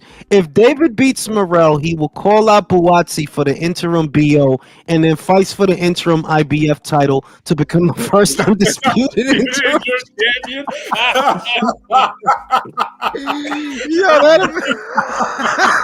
Yo, these motherfuckers out here flexing interim belts now, bro. For real, he gonna be the inaugural interim undisputed, bro. Hey, You Out know here what I'm saying? fighting for interim belts. He said, "Yo, give me your belt." Undisputed regular champion. The Renaissance belt, bro. Shit. Hey, Jules. The other thing is that's counting that Watts is going to win that Callum Smith fight. I am not counting that. Yeah, I'm not. I'll just say.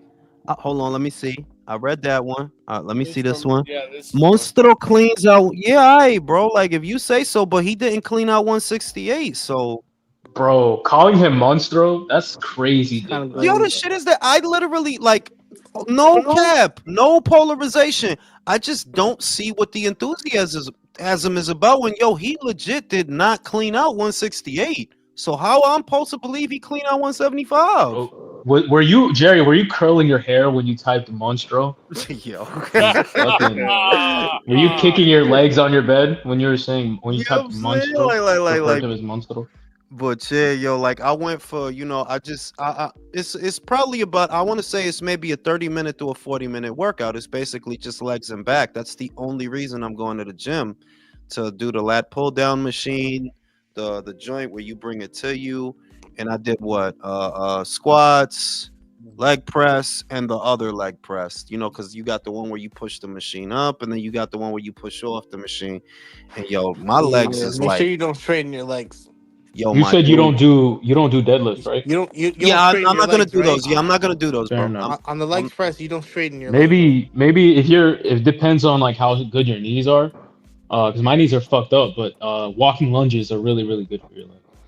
The only reason I'm not gonna do deadlifts is because if I were younger, if I were in my 20s, then yeah, I want to up my strength, right? And that's what deadlifts are really good for. If you really want to get physically strong, that's one of the ones you do. You do your deadlifts. But at 42 years old, I don't want to fuck up my back. My back is cooling. I don't have no back problems. You can replace them with bent over rows. Or do it on the Smith machine. No, I get all that stuff, but it's just that the real benefit, if the true benefit of a deadlift is the strength that you gain, that you do get physically stronger with your deadlifts. But as far as hypertrophy and you just want to puff up a little bit, because that's really what I'm working out for, is just to keep a good amount of muscle mass into my older age, because it's good for regulating sugar levels. It's good for a lot of shit. And that's the only reason I'm doing it. Whereas a deadlift, yeah, that's for your strength, bro. And I don't feel like putting my body through that. Just for minimal gains that you could make with other exercises that are not as hard on your body, Yeah. A good thing for your core as well is just using an exercise ball and just rolling in and rolling out. You should get a bicycle. Smashes it. I don't want to ride a fucking bike, bro. Fuck that shit. I'll get you a little bell too. Riding a bike either. Fuck the bike. Put a little bell on it. Chat, who wants to debate me? I got Tom. Debate what? What is the debate? He literally didn't clean out 168. What is the debate? How about instead of debate, I ring your doorbell and run away really fast? How about that? I don't. Yeah, what would we argue about? What, the people that he didn't fight, that he didn't beat? Send him a link. Oh god. Nah, I'm you don't old, want to bring him bro. on again, do you? I'm old, bro. Like, I'm debating someone in the chat, none of us, but someone in the chat. I was about to say, like, I don't know, like, I just don't know, like, I don't know how anybody could be that enthusiastic about a dude who was at that weight for so long, and his resume is so thin. That's crazy. Like, nah, dog.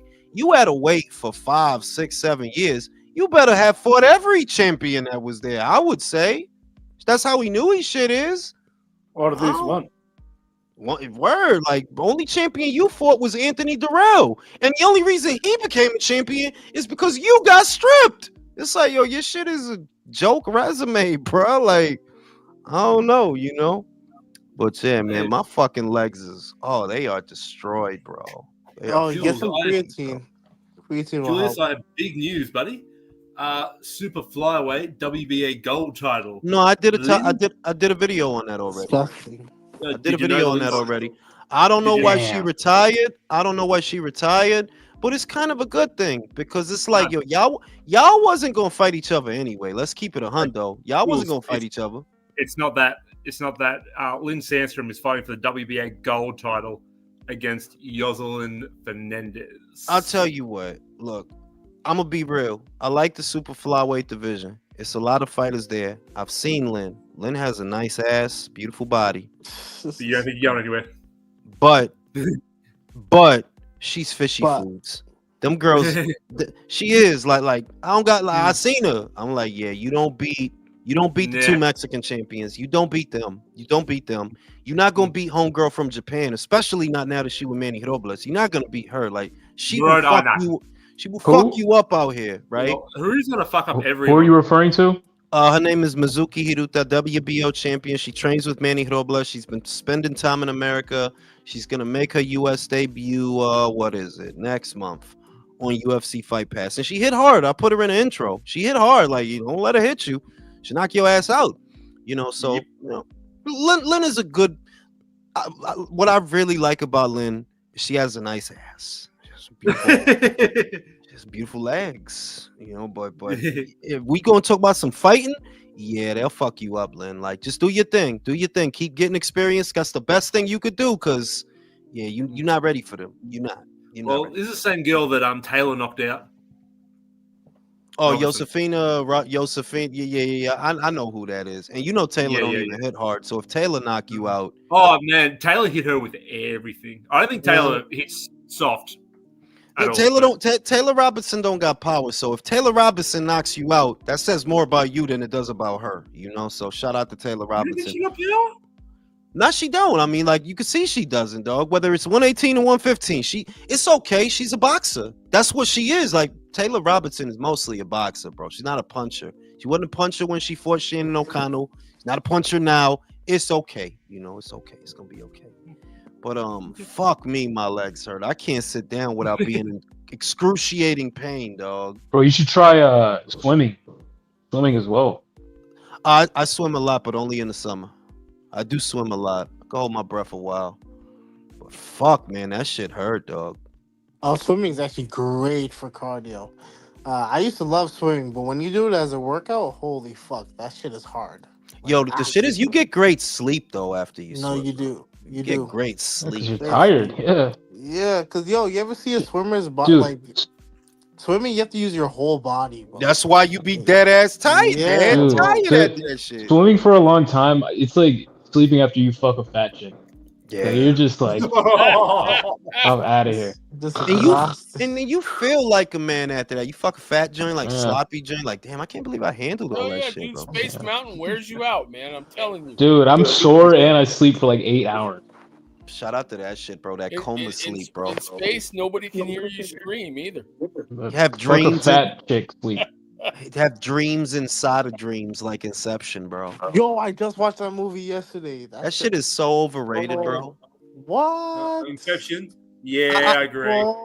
I don't think it was like one of the best of all time, but it's not a bad movie. It's not a bad movie, but to me, it's overrated. Like, it's alright. The cast, it's up its own ass. I think it's up its own ass. All right. No Country for Old Men or Inception. What do y'all prefer? No Country. What do you mean? I need to watch that. What? No, that's where. Bro, I'm at. Inception is exactly how a British guy would make an action movie.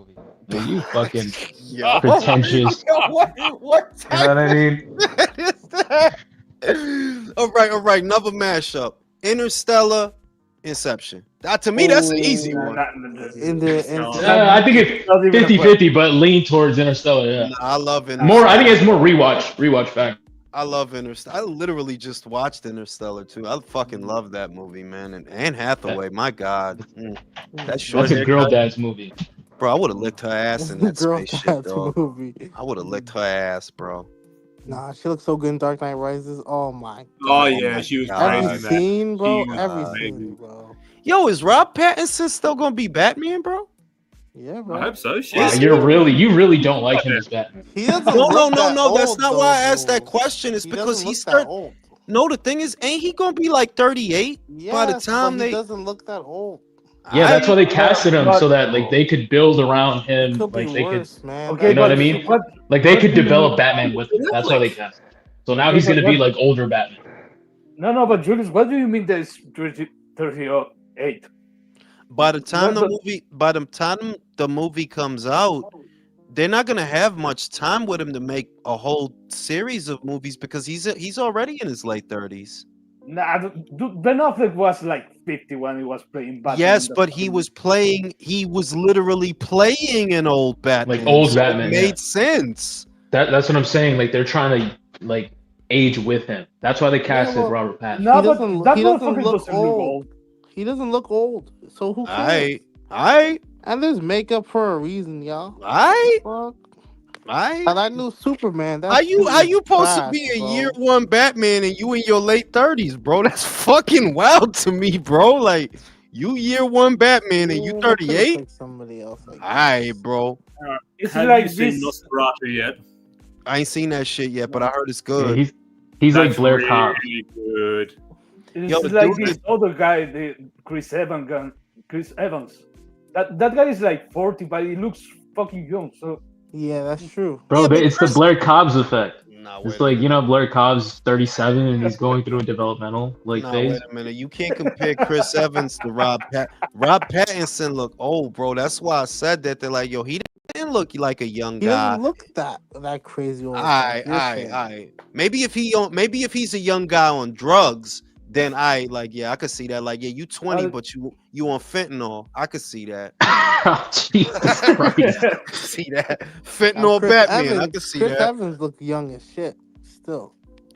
That's No, Chris but Evans, bro. I hear you, Julius, because that guy is never gonna look like a proper Bruce Wayne or Batman because not. he doesn't really wants to. He's saying himself he wants to be. He wants to concentrate more in the acting than all the physical shit. So he's fit, but it's never gonna be like the comics Batman. Can I say that he would have been a great Robin? Look at him. I think he would have been a great Robin or a great Nightwing. He's not man enough to be Batman. I'm not going to leave that alone, Michael. He looked like a bitch. Yeah, I mean, He would have been a great Batman Beyond. Yes. Ooh, Yes. Yeah. See, that's how you know But- Julio smokes a lot of fucking weed. Because he... But I'm sorry, but fentanyl Batman is crazy. Bro, I'm man, still fixated. Like he pawns his tool belt to score a bag of dope. Useless. Useless Batman. No, but He has the he packs in the utility belt and all that shit. Yeah, he has Yo. Narcan in his bat belt. Can I say I would sooner That's a cast the narc. guy from Northman as Batman than Rob Oh. You don't look like Batman. Like, bro, you look like a young man who is going through a bad breakup. That's what you look like. You don't look like they Oh. killed your mommy in front of What you. bro. about Tom? If Tom Hardy wasn't 4 feet tall, Yo, I think he'd be a decent. Yeah, Batman. nah, he wouldn't. He wouldn't. No? Bruce Wayne, if he was He looked skinnier, Puerto Rican. You can't. Tom Hardy looked like a Puerto Rican from the UK, bro. Like, nah, this is not going He'd to be work. Batman. then like Batman. who could be cast as Batman for real? All right. As Batman, Who's check it here? out. Who's young? Check it out. I know this is going to sound crazy to you. The dude that played Craven would be a better Batman than Rob Pattinson. Yeah. The dude that played Craven, the dude that played Quicksilver, the dude from Kick-Ass, he would be a better Batman than Rob Pattinson. Oh, skinny, okay. bro. He's too skinny. I see. Oh, I know who you're talking He about. got big, bro. He got He was big. in Godzilla, right? He was in that Godzilla movie. Yeah. Exactly. Okay. Yeah. Okay. Yeah, I can see that. Okay. He would be a better Batman than Rob Pattinson. He would. Yeah, you are right, Julius, because that's not bad. Yeah, if we're going for the comics, Batman, Bruce Wayne, he's supposed to be a machine, really. Yeah, he's supposed, like, speaking all the languages of detective work and physical. Bro, if they had done another older Batman, go ahead. No. It's supposed to be like a really complete superhero, the pinnacle of a regular man can be. And Robert Pattinson is not that, and the production never pushed him to be nothing else. I don't know what Michael likes. So, it surprises me how much Michael likes that movie because I just don't see what you see about that movie. I think because you guys are focusing a lot more on the Bruce Wayne. I feel like in that movie you barely got to see Bruce Wayne. It was really a Batman heavy that's true. movie. And like I said, they did a really good job at showing you a year one, not even year one, a year two Batman or what he's like before. We don't really get to see that often at all.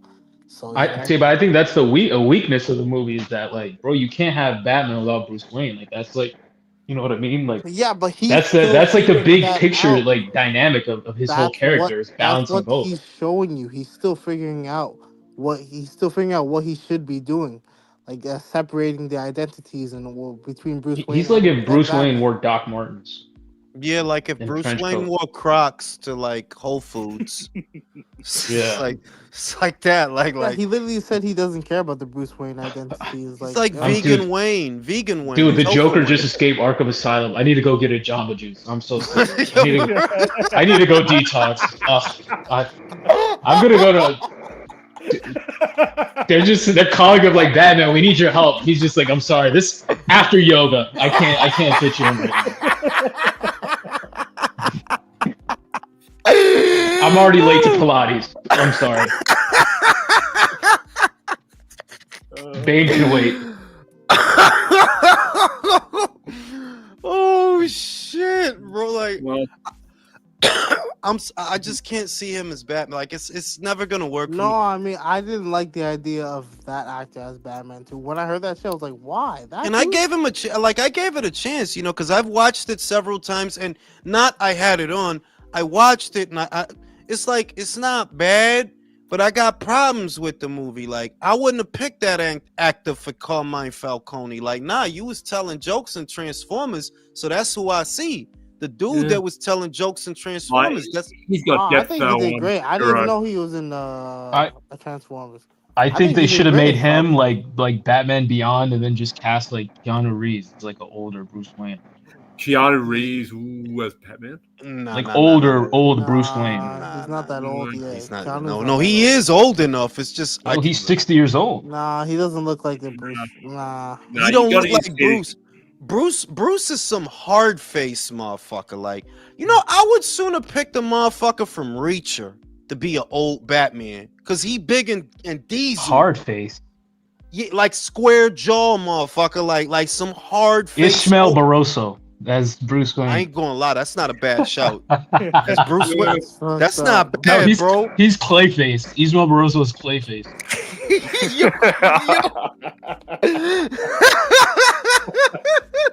I can see that, bro. I can see that. Speaking of which, I was just replaying Arkham City, man. I hope they remake this game, bro. Yo, that fucking game was so fucking good. So ahead of its time, man. For real. Bro, that game was too much fun, bro. And they did Suicide Squad.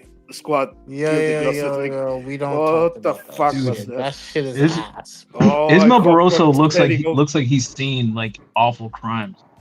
Like, this dude has like. He's from Venezuela, of course he has. What the fuck? For real, he from that Tren de Agua, bro. Like, he not fucking around out here, bro. Why you think he did that to Rolly? He not playing. He look out like he here, has bro. shell shock. For real, but I like the first Suicide Squad more than the second one. Y'all agree with that? Yes, I do. Leo was talking about the Really. game. Leo was talking The second about one just No, I know because I saw the second movie recently, the one with Idris Elba, and I'm like, yo, I don't even know why y'all did this over. Like the first one was actually okay. It's okay. I didn't like the first one. You didn't like the first one? I think the second one was like the second one that everybody likes. I think the second one was like a Marvel movie, like, but it doesn't fit. Like, if you know the characters, it doesn't really. I think that's why I think it's a decent movie, but I know those characters, and it's like they're not supposed to be acting that way. You know what I mean? Like they're like it's a fucking slapstick comedy. I don't know. I like Cara listen, Cara Delevingne had my dick hard most of that movie, bro. I'm saying the second one. No, the first one I'm talking about. Oh, yeah. DC I think fan. the other one was Actually, like Jared it was porn or something because that movie wasn't good. You didn't like the first one, really? I liked it. Well, a lot of people didn't like the first one. I thought they were both pretty average. Yo, I'm a hardcore DC fan, and I even read the comics and shit like that. I don't have time anymore, but I saw Man of Steel, and then I saw any other trailer that happened after that, and I'm just like, yeah, all these movies are gonna be shit, and I haven't seen any other one after that. I can't lie to you. I've not watched any single one. Outside of Man of Steel, Batman versus Superman, and the Snyder Cut, not the one that was in theaters, but the one that ended up on HBO Max. Yeah, I love all three of those movies. Everything else, I'm with you. Suicide Squad, both versions are not great movies, but I did enjoy the first one more than the second. The second, bro, is this Guardians of the Galaxy? Because that's the filter y'all using. It's like they rushed it. Same director too. It is. That's that. Yeah, dude? it's James Gunn. Yeah, bro.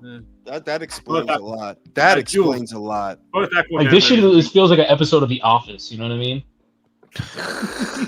And yeah, I never liked any of the Aquaman movies, to be real with you. No, crazy. See, I think those were the stronger ones. I like those more than. Everybody liked the first one. I think those are more like it's a good balance between like the gritty aspect and also it has like humor and charm. I think the first Shazam movie was really good too. No, because I spent most of my most of my young adult life ignoring Aquaman as a character. I didn't feel this is a guy everybody has, bro. This is not a guy to me that needs a standalone movie. To me, like no. Bro, that's the one character that everybody made fun of. Dude, imagine if he's like late to the fight because he gets tangled in a net. You know what I mean? he's over there swimming with dolphins and shit. Like, bro, what's your power? What the fuck do you do? You swim? Like those soda can plastic gets caught around his neck. He's like, dude, I can't move. Yeah, like so. What are you like, Michael Phelps? Like you, the Michael Phelps of the Justice League? Shut the fuck up, bro. Get the fuck out of here. Bro. You know what it is? It is the costume. That costume was trash in the comics. Yeah, it was. That's the reason why people cannot.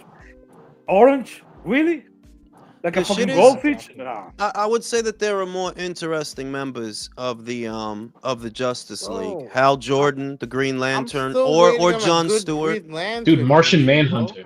That's where I was about to go with it. I'm like, that motherfucker's cool. I would have preferred a movie about him than Aquaman. You could. I'm still waiting on a good Green Lantern movie and a good Flash movie, bro. Like these are two characters you can make good movies about, especially Flash. If I could make a Martian Manhunter movie, I would make it like a horror movie. You could like jump scares and all that shit. They did that shit with that Superman. You know the Superman shit they did that if Superman was bad, bro. A horror movie, John Constantine. Yeah, I would love that. I would love. I heard they're gonna do a part 2 though. I heard they're gonna do a part 2. I didn't even know they did a part 1. How the fuck you didn't know they did a part 1 of Constantine, bro? The movie? Bro, yeah. Keanu Reeves is Constantine, bro. How the fuck do you not know this? I'm sorry. I don't. Like Jules, I said, Michael, in fairness, Michael wasn't alive when that movie came out. That is true. He was like... Michael was swimming around. Live action DC movies, I steer from. Because a lot of the time, they're all ass, bro. They don't get the vibe right. To be real with you, they don't do it right. They really don't get the vibe right. Like the only one that did it right was The Dark Knight, bro. That trilogy. Marvel fucked up with Ghost Rider. They made 2.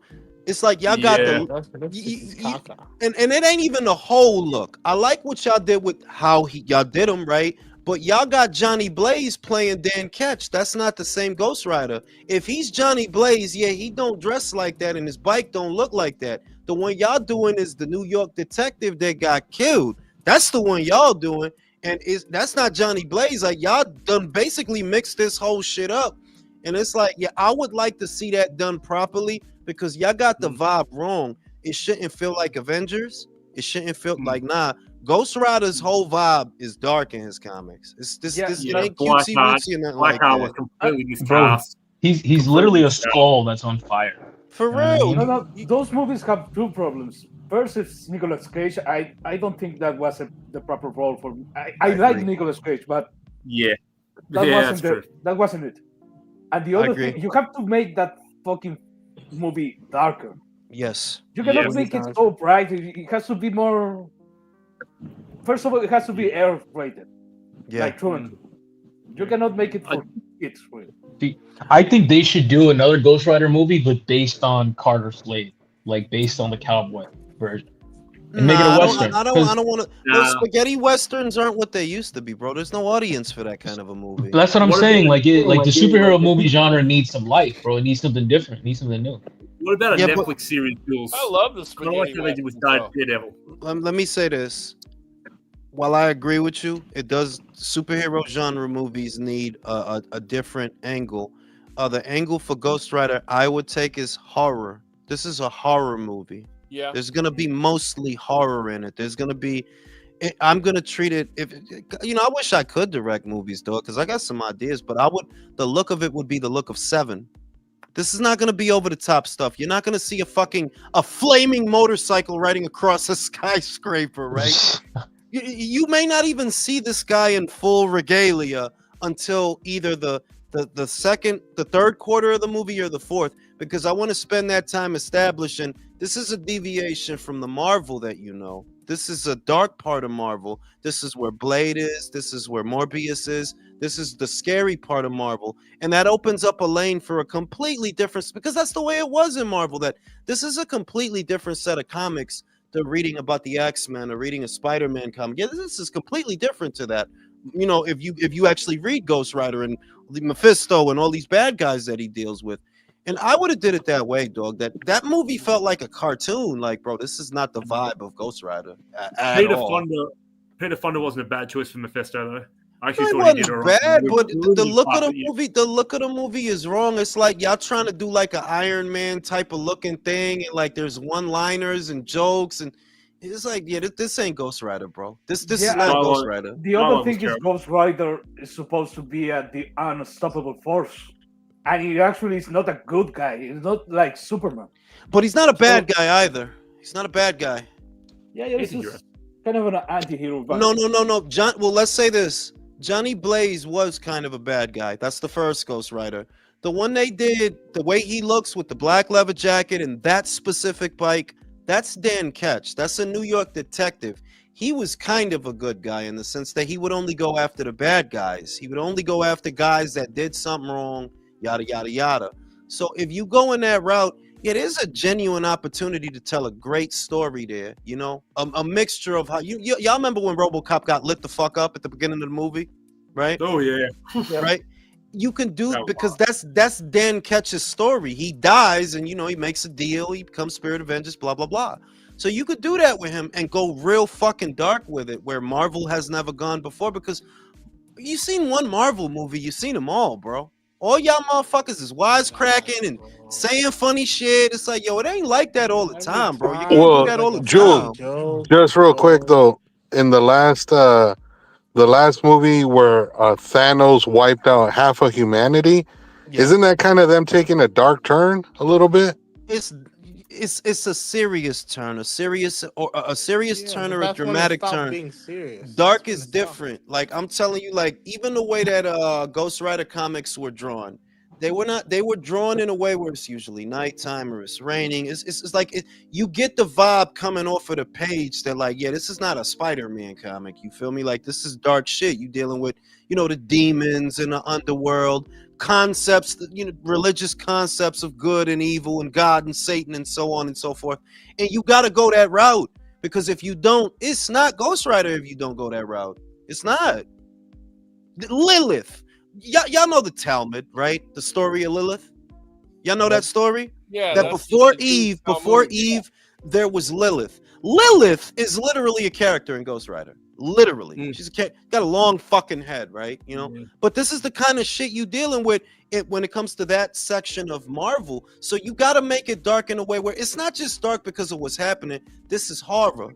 This is essentially a horror subgenre, horror action almost, you know? And when you got Ghost Rider streaking across the screen, across a fucking skyscraper, I know that there are panels in the comic that look like that, but you've got the vibe of this all wrong. This is not his coming out party. This is not when Iron Man first puts on the suit. It's not supposed to feel like that. If anything, it's supposed to be a tragedy that Dan Ketch sold his soul, and that's what he became, because it kind of is a tragedy. It's not a good thing that you ended up in that situation, you know? And they never got that right. They're like, Ghost Rider is not a story you read for the laughs. It's not. You know, it's generally in a dark genre. The problem is the producers, because if you've watched Constantine is a well-made film. Yes. But it didn't pop at that time. It's a cult film right now because Keanu Reeves never has been made a movie like that, really. Not now. But the producers saw that shit and so, look, maybe we didn't lose money with the film, but we're trying to break bank. And they're trying to, I'm gonna say, try new things with another writers and another ideas, but you can see it. You can see what Marvel and DC are doing, and it's not really working. Especially when the agenda is so in your face. Well, that and all the gay shit, all the gay woke shit. Like, bro, look, here's the thing. I saw the new animation that they're gonna have for Spider-Man. I saw the new one. I liked what I mostly like. I was this close to watching it. I was this close. I'm like, I like this animation style. That looks interesting. Looks like they got some interesting stories they could tell, just taking it another route. Because this is, young Peter, blah, blah, blah. But then y'all made Norman and Harry. Once again, I don't understand why you doing that. Unless this is part of the storytelling mechanism, I don't understand why you changing the races of the characters that we grew up with. I don't know why you keep doing that. But that shit put me off. Like, see, this is not the way this goes, bro.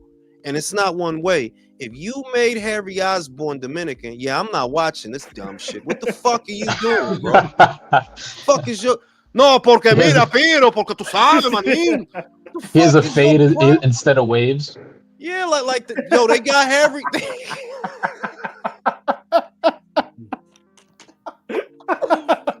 Yo, if you watch this shit, Harry got a man bun. Like, yo, what is that doing, B? Like, now that motherfucker goes to Whole Foods and Crocs. You know what I'm saying? And I was like, yo, see, I can't, I don't understand I don't really know what you're doing. I don't know what you're doing. And if the whole thing is that you want to, I guess, make things more palpable for members of a minority, there are much better ways for you to do that than what you're doing. You're literally turning people away, bro. You are. Well, so there's plenty of cool black characters you can use. You know what I mean? That you can represent in the Spider-Man film. My dude, the wildest shit to me is, listen, y'all got Blade and Morbius and Ghost Rider, right? The night, essentially the Night Stalkers and that genre of comics. And instead of making more Spider-Man shit, why didn't y'all make that into an animated series? There's nothing like that on television. And you could be as dark and fucked up as you want to be, because that's how the comics were. This is the dark shit, the spirit shit, the scary shit. You could go a completely different route with that shit instead of making more Spider-Man iterations. Like, bro, enough with the fucking Spider-Man, bro. Yeah, and so I guess that's their justification, is like, oh, well, we'll change the race or change the gender, I guess. And it's woke, and yeah. Bro, they're gonna put Iron Man in the Iron Man suit is gonna be a crop top in the next movie. Or what you could do, I think it's just you got a lot of people handling the material that don't love it. In a nutshell, that they don't love it. That they do it for money. Yeah, because you don't. Another thing is that you can make content to where we're gonna do a specific fight. We're gonna do a moment in time, and we're gonna do a specific fight, like when Wolverine fights Hulk in the forest. But we're gonna do this anime style. We're gonna make sure that this is feature film worthy. 2 hours, but for like a Netflix or something like that.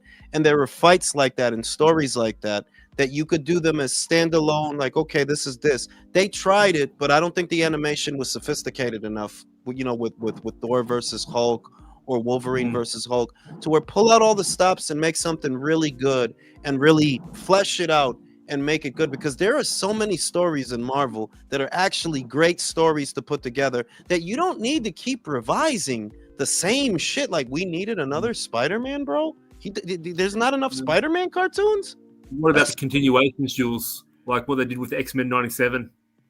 Well, X-Men 97 was ahead of its time, but I don't know what happened with the writer guy, because he got fired, and I don't know if it's going to be as good as it's been, and I just could see that guy loved that content. You could tell, like, this guy loves this stuff, man. He really, he knows how to put it together, and you can't buy that. Like, you can't buy that, the insights. No, look, what I have to say about look, it's not even for the money. What they're trying to do with the woke shit is activism. You're trying to send a message, and mostly, I think activism in film is a real thing. It has its place, but look, when that shit flops, not only you're gonna make people lose money, not you because you're gonna get paid, but you're gonna get the producers lose money, and then you're not gonna get another project. People are gonna hate you, and not only you're gonna hate your film, they're gonna hate your message. Yet that's not the idea. The idea they're trying to appeal to these people to listen to you. And there's a bunch of things that you can do to transmit your message, but this shit, if you're making a shitty ass film, this is not gonna work. You're gonna lose money, and you're not gonna get a job. And also, it's doing the opposite. But you're trying to people to like you. Yeah, they're trying to people to accept you, and you're not really. That's doing Sony that. in a nutshell. The shit is that I was gonna watch that shit until I saw that, and it's like, you're not understanding that I want to watch this because when I was young, I always wanted to be able to see these comics play out, not just animation style like the regular Spider-Man show that used to come on, but something really sophisticated. And you have the opportunity to get my money and my interest with that, and you make it different than what I grew up with. And I don't give a fuck what that is, because when I grew up, Harry was a skinny white kid. I don't know what the fuck y'all doing. Harry was a skinny white kid with a white dad. That's what those characters were. Yeah. No, if what you want to do is introduce more characters of diverse backgrounds, do that separately. Don't fucking change the stories and the characters that I grew up with to accommodate a bunch of motherfuckers for no reason, because that's not the way you tell a story, bro. You don't just fucking randomly make Lois Lane from fucking Cuba, right? Well, she's not just gonna fucking Yeah, Lois is from Venezuela now, bro.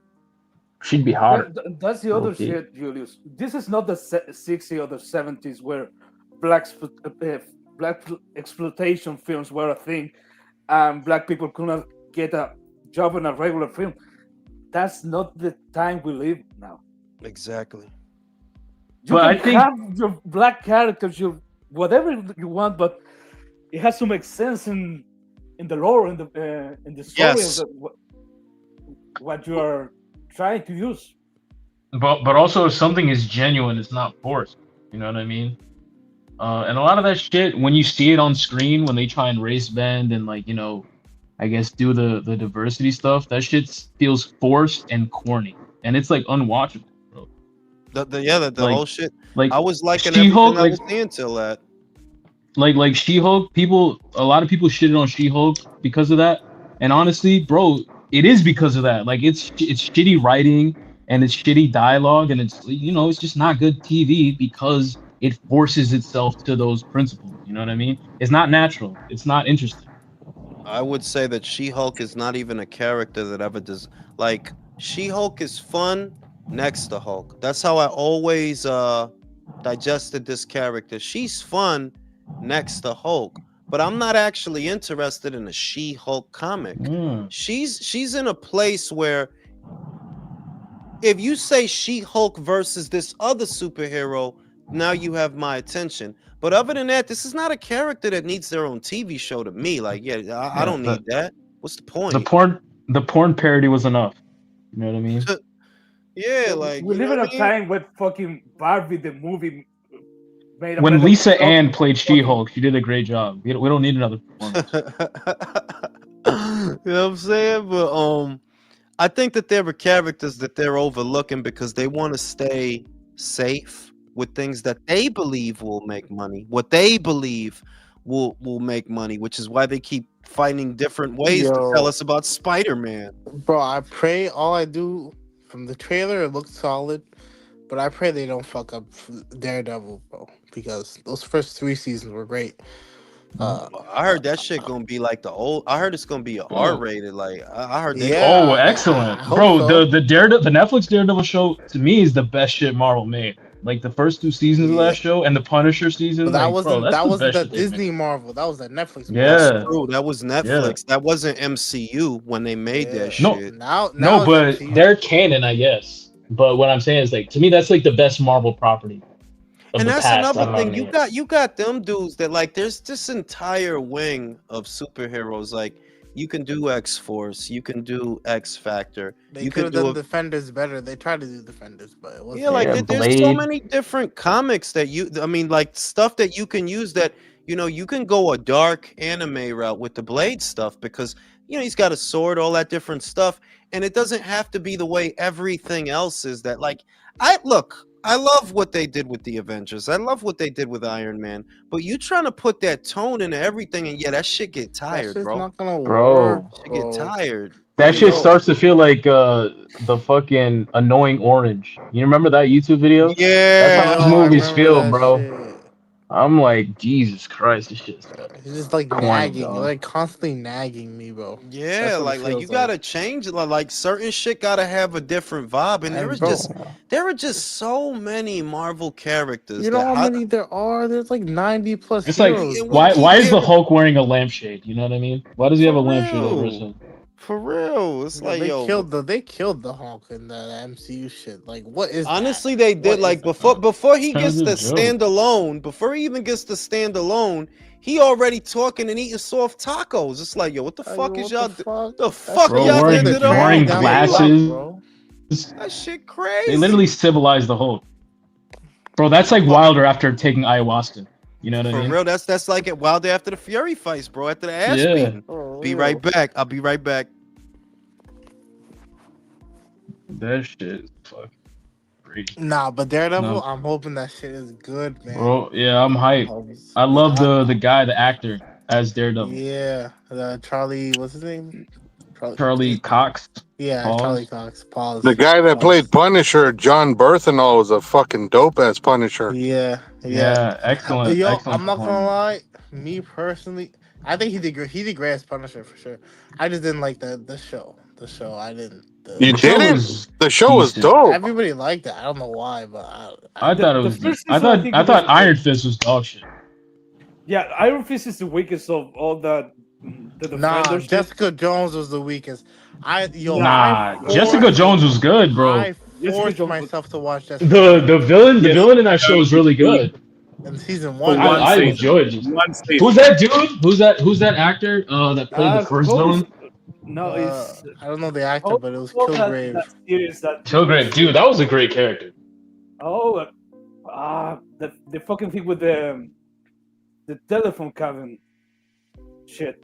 Which one? Which show? No, I'm talking the villain from Jessica Jones. That's a well-recognized actor. Yeah, he did. He was probably the highlight of that show for season 1. Yeah. But I didn't like Jessica Jones at all. No, but we're talking about who's the weakest is Iron Fist. What about Luke Cage? You know, sucks, man. Luke Cage was solid. I thought it was solid. Iron Fist could have been so much better, bro. I don't know how they fumbled that. Man. I didn't like the actor. Bro, to me, it's like it should have been like a fucking throwback martial arts style like movie type thing. They fumbled so bad. Or something with an actual story and direction. I don't know. Seems like the writing was just bad. Could have been way better. Are you guys gonna watch the new fucking Captain America? Sure. Yeah. I'm kind of done with superhero movies. Yeah, me too. At least like for Marvel, I'm tapped out, bro. I'll settle for the shows though, like the Daredevil. When they're making it R-rated, like Daredevil. Oh, I have to watch that shit. I have to. Plus, they need to show tits. The first 3 seasons of Daredevil were great. I found. Dude, it's like everyone in that show did great. Like it's Cox, it's the guy who plays Kingpin. He does an amazing job. Yeah, he did great too. The guy who plays Foggy Nelson does a great job. Like it's legitimately like a great like police procedure. But even like, I'm a little bit almost like tapped out of like action in action movies, and I just like story. But like even in the action in that show. Like the choreography with the hallway fight scenes were always fire, bro. Always. Like I'm hoping we see that shit again. I'm still mad about the Moon Knight. Yeah, not gonna make a season 2. Yo, I don't know. People are shitting on it. I liked season 1 of Moon Knight. I liked it.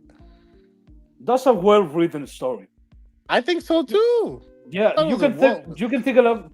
There are people that thought that it was corny, kind of, especially at the end. But that's a well-written story. I thought it was great. What story? Moon Knight. Oh, I didn't watch that shit. Moon Knight is a funny character to me because I used to spend my whole childhood drawing this fucking guy because I thought the costume was so cool. But his comics are so fucking boring, man. Like, fuck him. I used to get so bored reading those fucking comics, but he's such a cool character to draw. I used to draw him all the time. I got a question about Equalizer.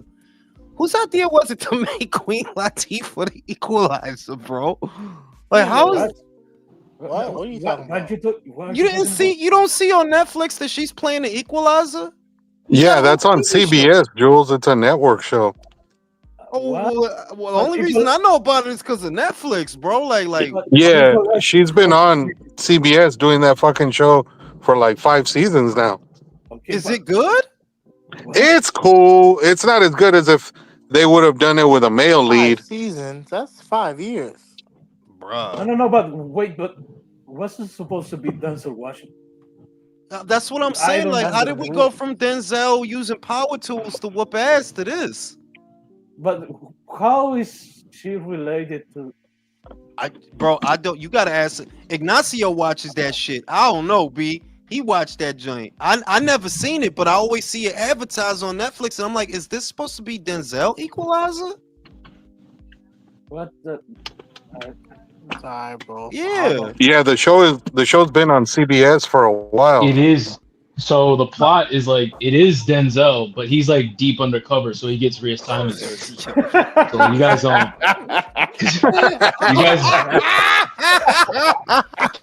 Oh damn! Yo, he was dead ass when he said that.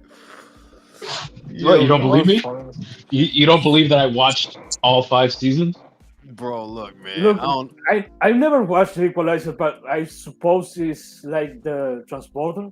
That movie with Jason Statham. That is called that. The movie is called like that, but really that character can be interpreted by anyone.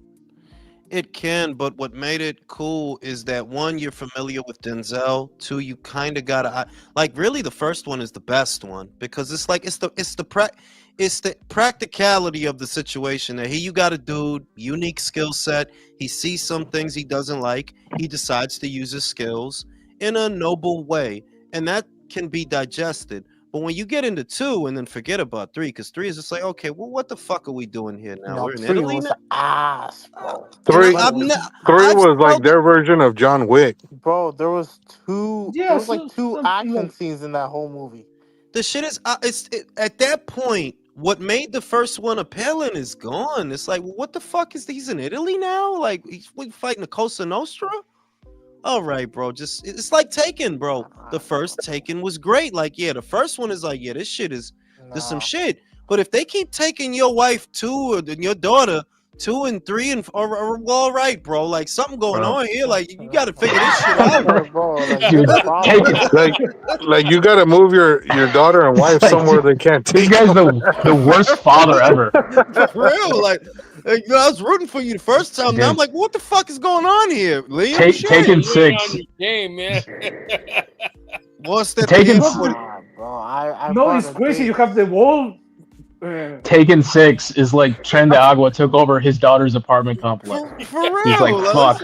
It's like, how many of I these gotta fucking go. situations are you gonna end up in, dog? Like, date on, the You have the world Equalizer 3, and I've population of never all been so these embarrassed, post-Soviet bro. countries looking for Liam Neeson. It's like, come on. Dude. yeah, like they ran it into the ground. Like the first one is great. Like I think we all like the first Taken, but Yeah, the first one's good. but Yeah, the second- first- Oh, wait, Taken. Oh, you're The talking first about- first Taken is great, and then it just got progressively worse. Like, yeah. at How some many point, bad you're guys the you can issue, find in man. Maybe Serbia? you're You the can one be hiring. that way. You know what I'm saying? It's Bro, not like it's Final like- Destination where you could keep finding new ways for different people to die. Like, yeah, Taken is a good movie Or- once, bro. Oh yeah, or like Air Bud, where it's like this guy finds a new sport every movie. Bruh. You know what I mean? Like this dog's playing tennis now. Get the fuck out of here. Fucking ridiculous, bro. Like I think they're just running out of ideas in Hollywood, bro. Like they're really not ideas so much as talent, because you can have somebody with talent look at the same idea as somebody else and come at it from a deal, and it's like a new movie. You know, it'll be like a new movie. But y'all just keep trying to repackage the same bullshit. Recycle shit, bro. That's what they're doing. Real, like They do that Equalizer with was good. movies. Like I love the first Equalizer. I still go back and watch that. The second one was like, hi, but the third is like, yo, this is not even palpable, bro. Like this shit That is not shit was even. ass. That Shit is ass, bro. I damn near fell asleep in the theater for that one. Shit was trash, bro. I almost left, actually, for real. It's like, can I believe that he went to Italy after all that? Yeah, and chilled out. That's what that should be the end of the second Equalizer. Like, yeah, he goes to Italy, cools out, and he just be out there drinking lattes and shit. That's the end of the movie. That's kind of Stop like killing the motherfuckers the from Highlander vacation. movies. You know, by the third one, you're going, Dude. oh, just knock this shit off already. You know. He's in Italy wearing like 2-inch inseam shorts and riding a Vespa, not Yep. fucking For fighting the real. mafia. You know Hey, what I who mean? seen Russell Crowe as an exorcist? What the fuck was this? I didn't.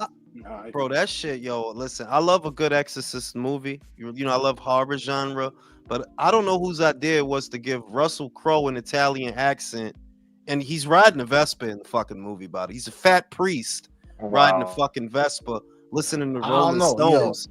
Anytime I see Russell Crowe in the last couple of years, bro, that's been too good. I ain't gonna lie, like he kind of fell off. He kind of Hasn't fell been off. too good, bro. Kind of fell Every off, time I bro. see him, like, Yeah, oh, he's fuck, just this movie's making about to be movies just to get paid. For real, he must like he must own Rent a Center or couch or You something. know which like, one? I ain't going on. Nah, you know who really is just making any bullshit for the check, bro? Robert De Niro, bro. Go look at his fucking IMDb. For the most part, most of his movies of the last 5 years have been straight dog Yeah, shit. they've been Like cheats. They've been like cheats. tax write-off. Like people are just trying to get off on tax. And he's in Like, some new shit, and I seen him in the trailer. I'm like, bro, why? What are you doing in this type of movie?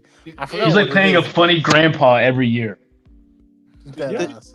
I think we talked about this, that DVDs not being a thing anymore. All these actors lost the revenue stream because of that. You know, DVDs not being a go-to anymore. That a DVD was kind of like a re-release, that you can keep making money off of DVD sales for a long time because people buy movies. But now that they don't have that, it's like, yeah, these dudes is they scratching and sniffing. You know, that's why we seeing that. You know. Yeah, but Yo, Jules, but it doesn't help when him and fucking Al Pacino are having kids in their 80s. What the fuck are they doing? Wait, Al Pacino's having a kid as well? That shit is Bro, he had a kid recently. He had a kid Look at recently. No second way, bro. Scarface, man. no, Bro, that dude The other- looked like a whole motherfucking lint trap. That's what Al Pacino looked like Dude, now, you bro. Like, think- you clean the shit out the dryer.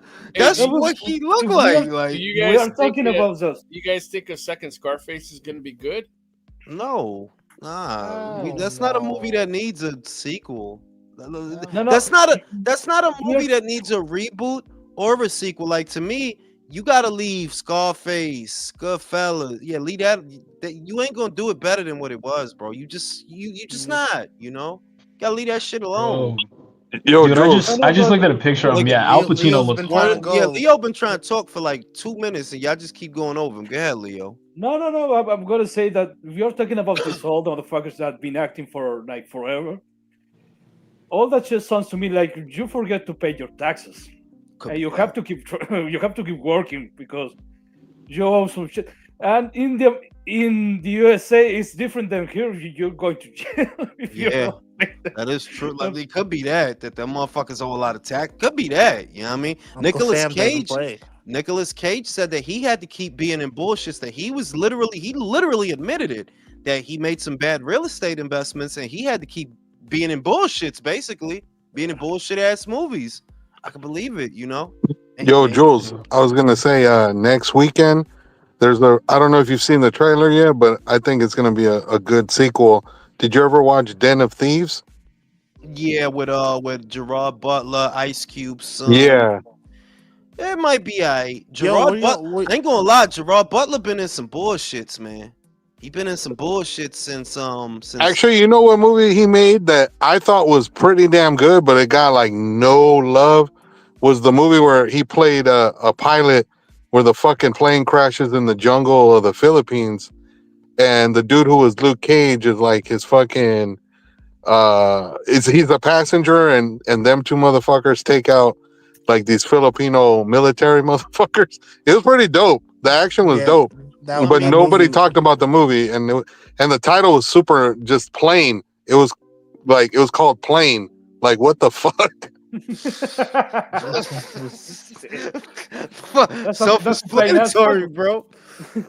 Motherfucking production studio ain't give a shit about that shit, because he like I think Olympus Has Fallen, the first one, is okay. I like the first one, but that's another one that, like, okay, so you go to London and now it's like you're the problem. You're the fucking problem, bro. Like, wherever you go, some shit happens, bro. Like, I can believe the first one. Like, okay, Olympus Has Fallen, cool. President, it's all good. But now in London also, okay, bro, you bad luck. They shouldn't even bring you, bro. No, leave him at home. I will be a check on your security credentials, because what the fuck is going on with you? Yeah, like every time we bring this motherfucker, some shit happen. Like, leave him, bro. Just leave him. Are you a double agent or something? What the fuck is going on? Like, that shit is crazy out here. Like, but he's been in. I know that he hasn't been in something big, something like really big in a while. Gerard Butler, and you notice that about some actors. They're like, yeah, you just doing a lot of small parts. It just gives off the impression that you scratching and sniffing, that you just basically taking work to keep the lights on. Never know. Yeah, he went from London Has Fallen to Des Moines, Iowa Has Fallen. For real, right? Delaware has fallen. I'm about to go to sleep. Fuck y'all. I'll see y'all on the next one. You got a super chat though you didn't read.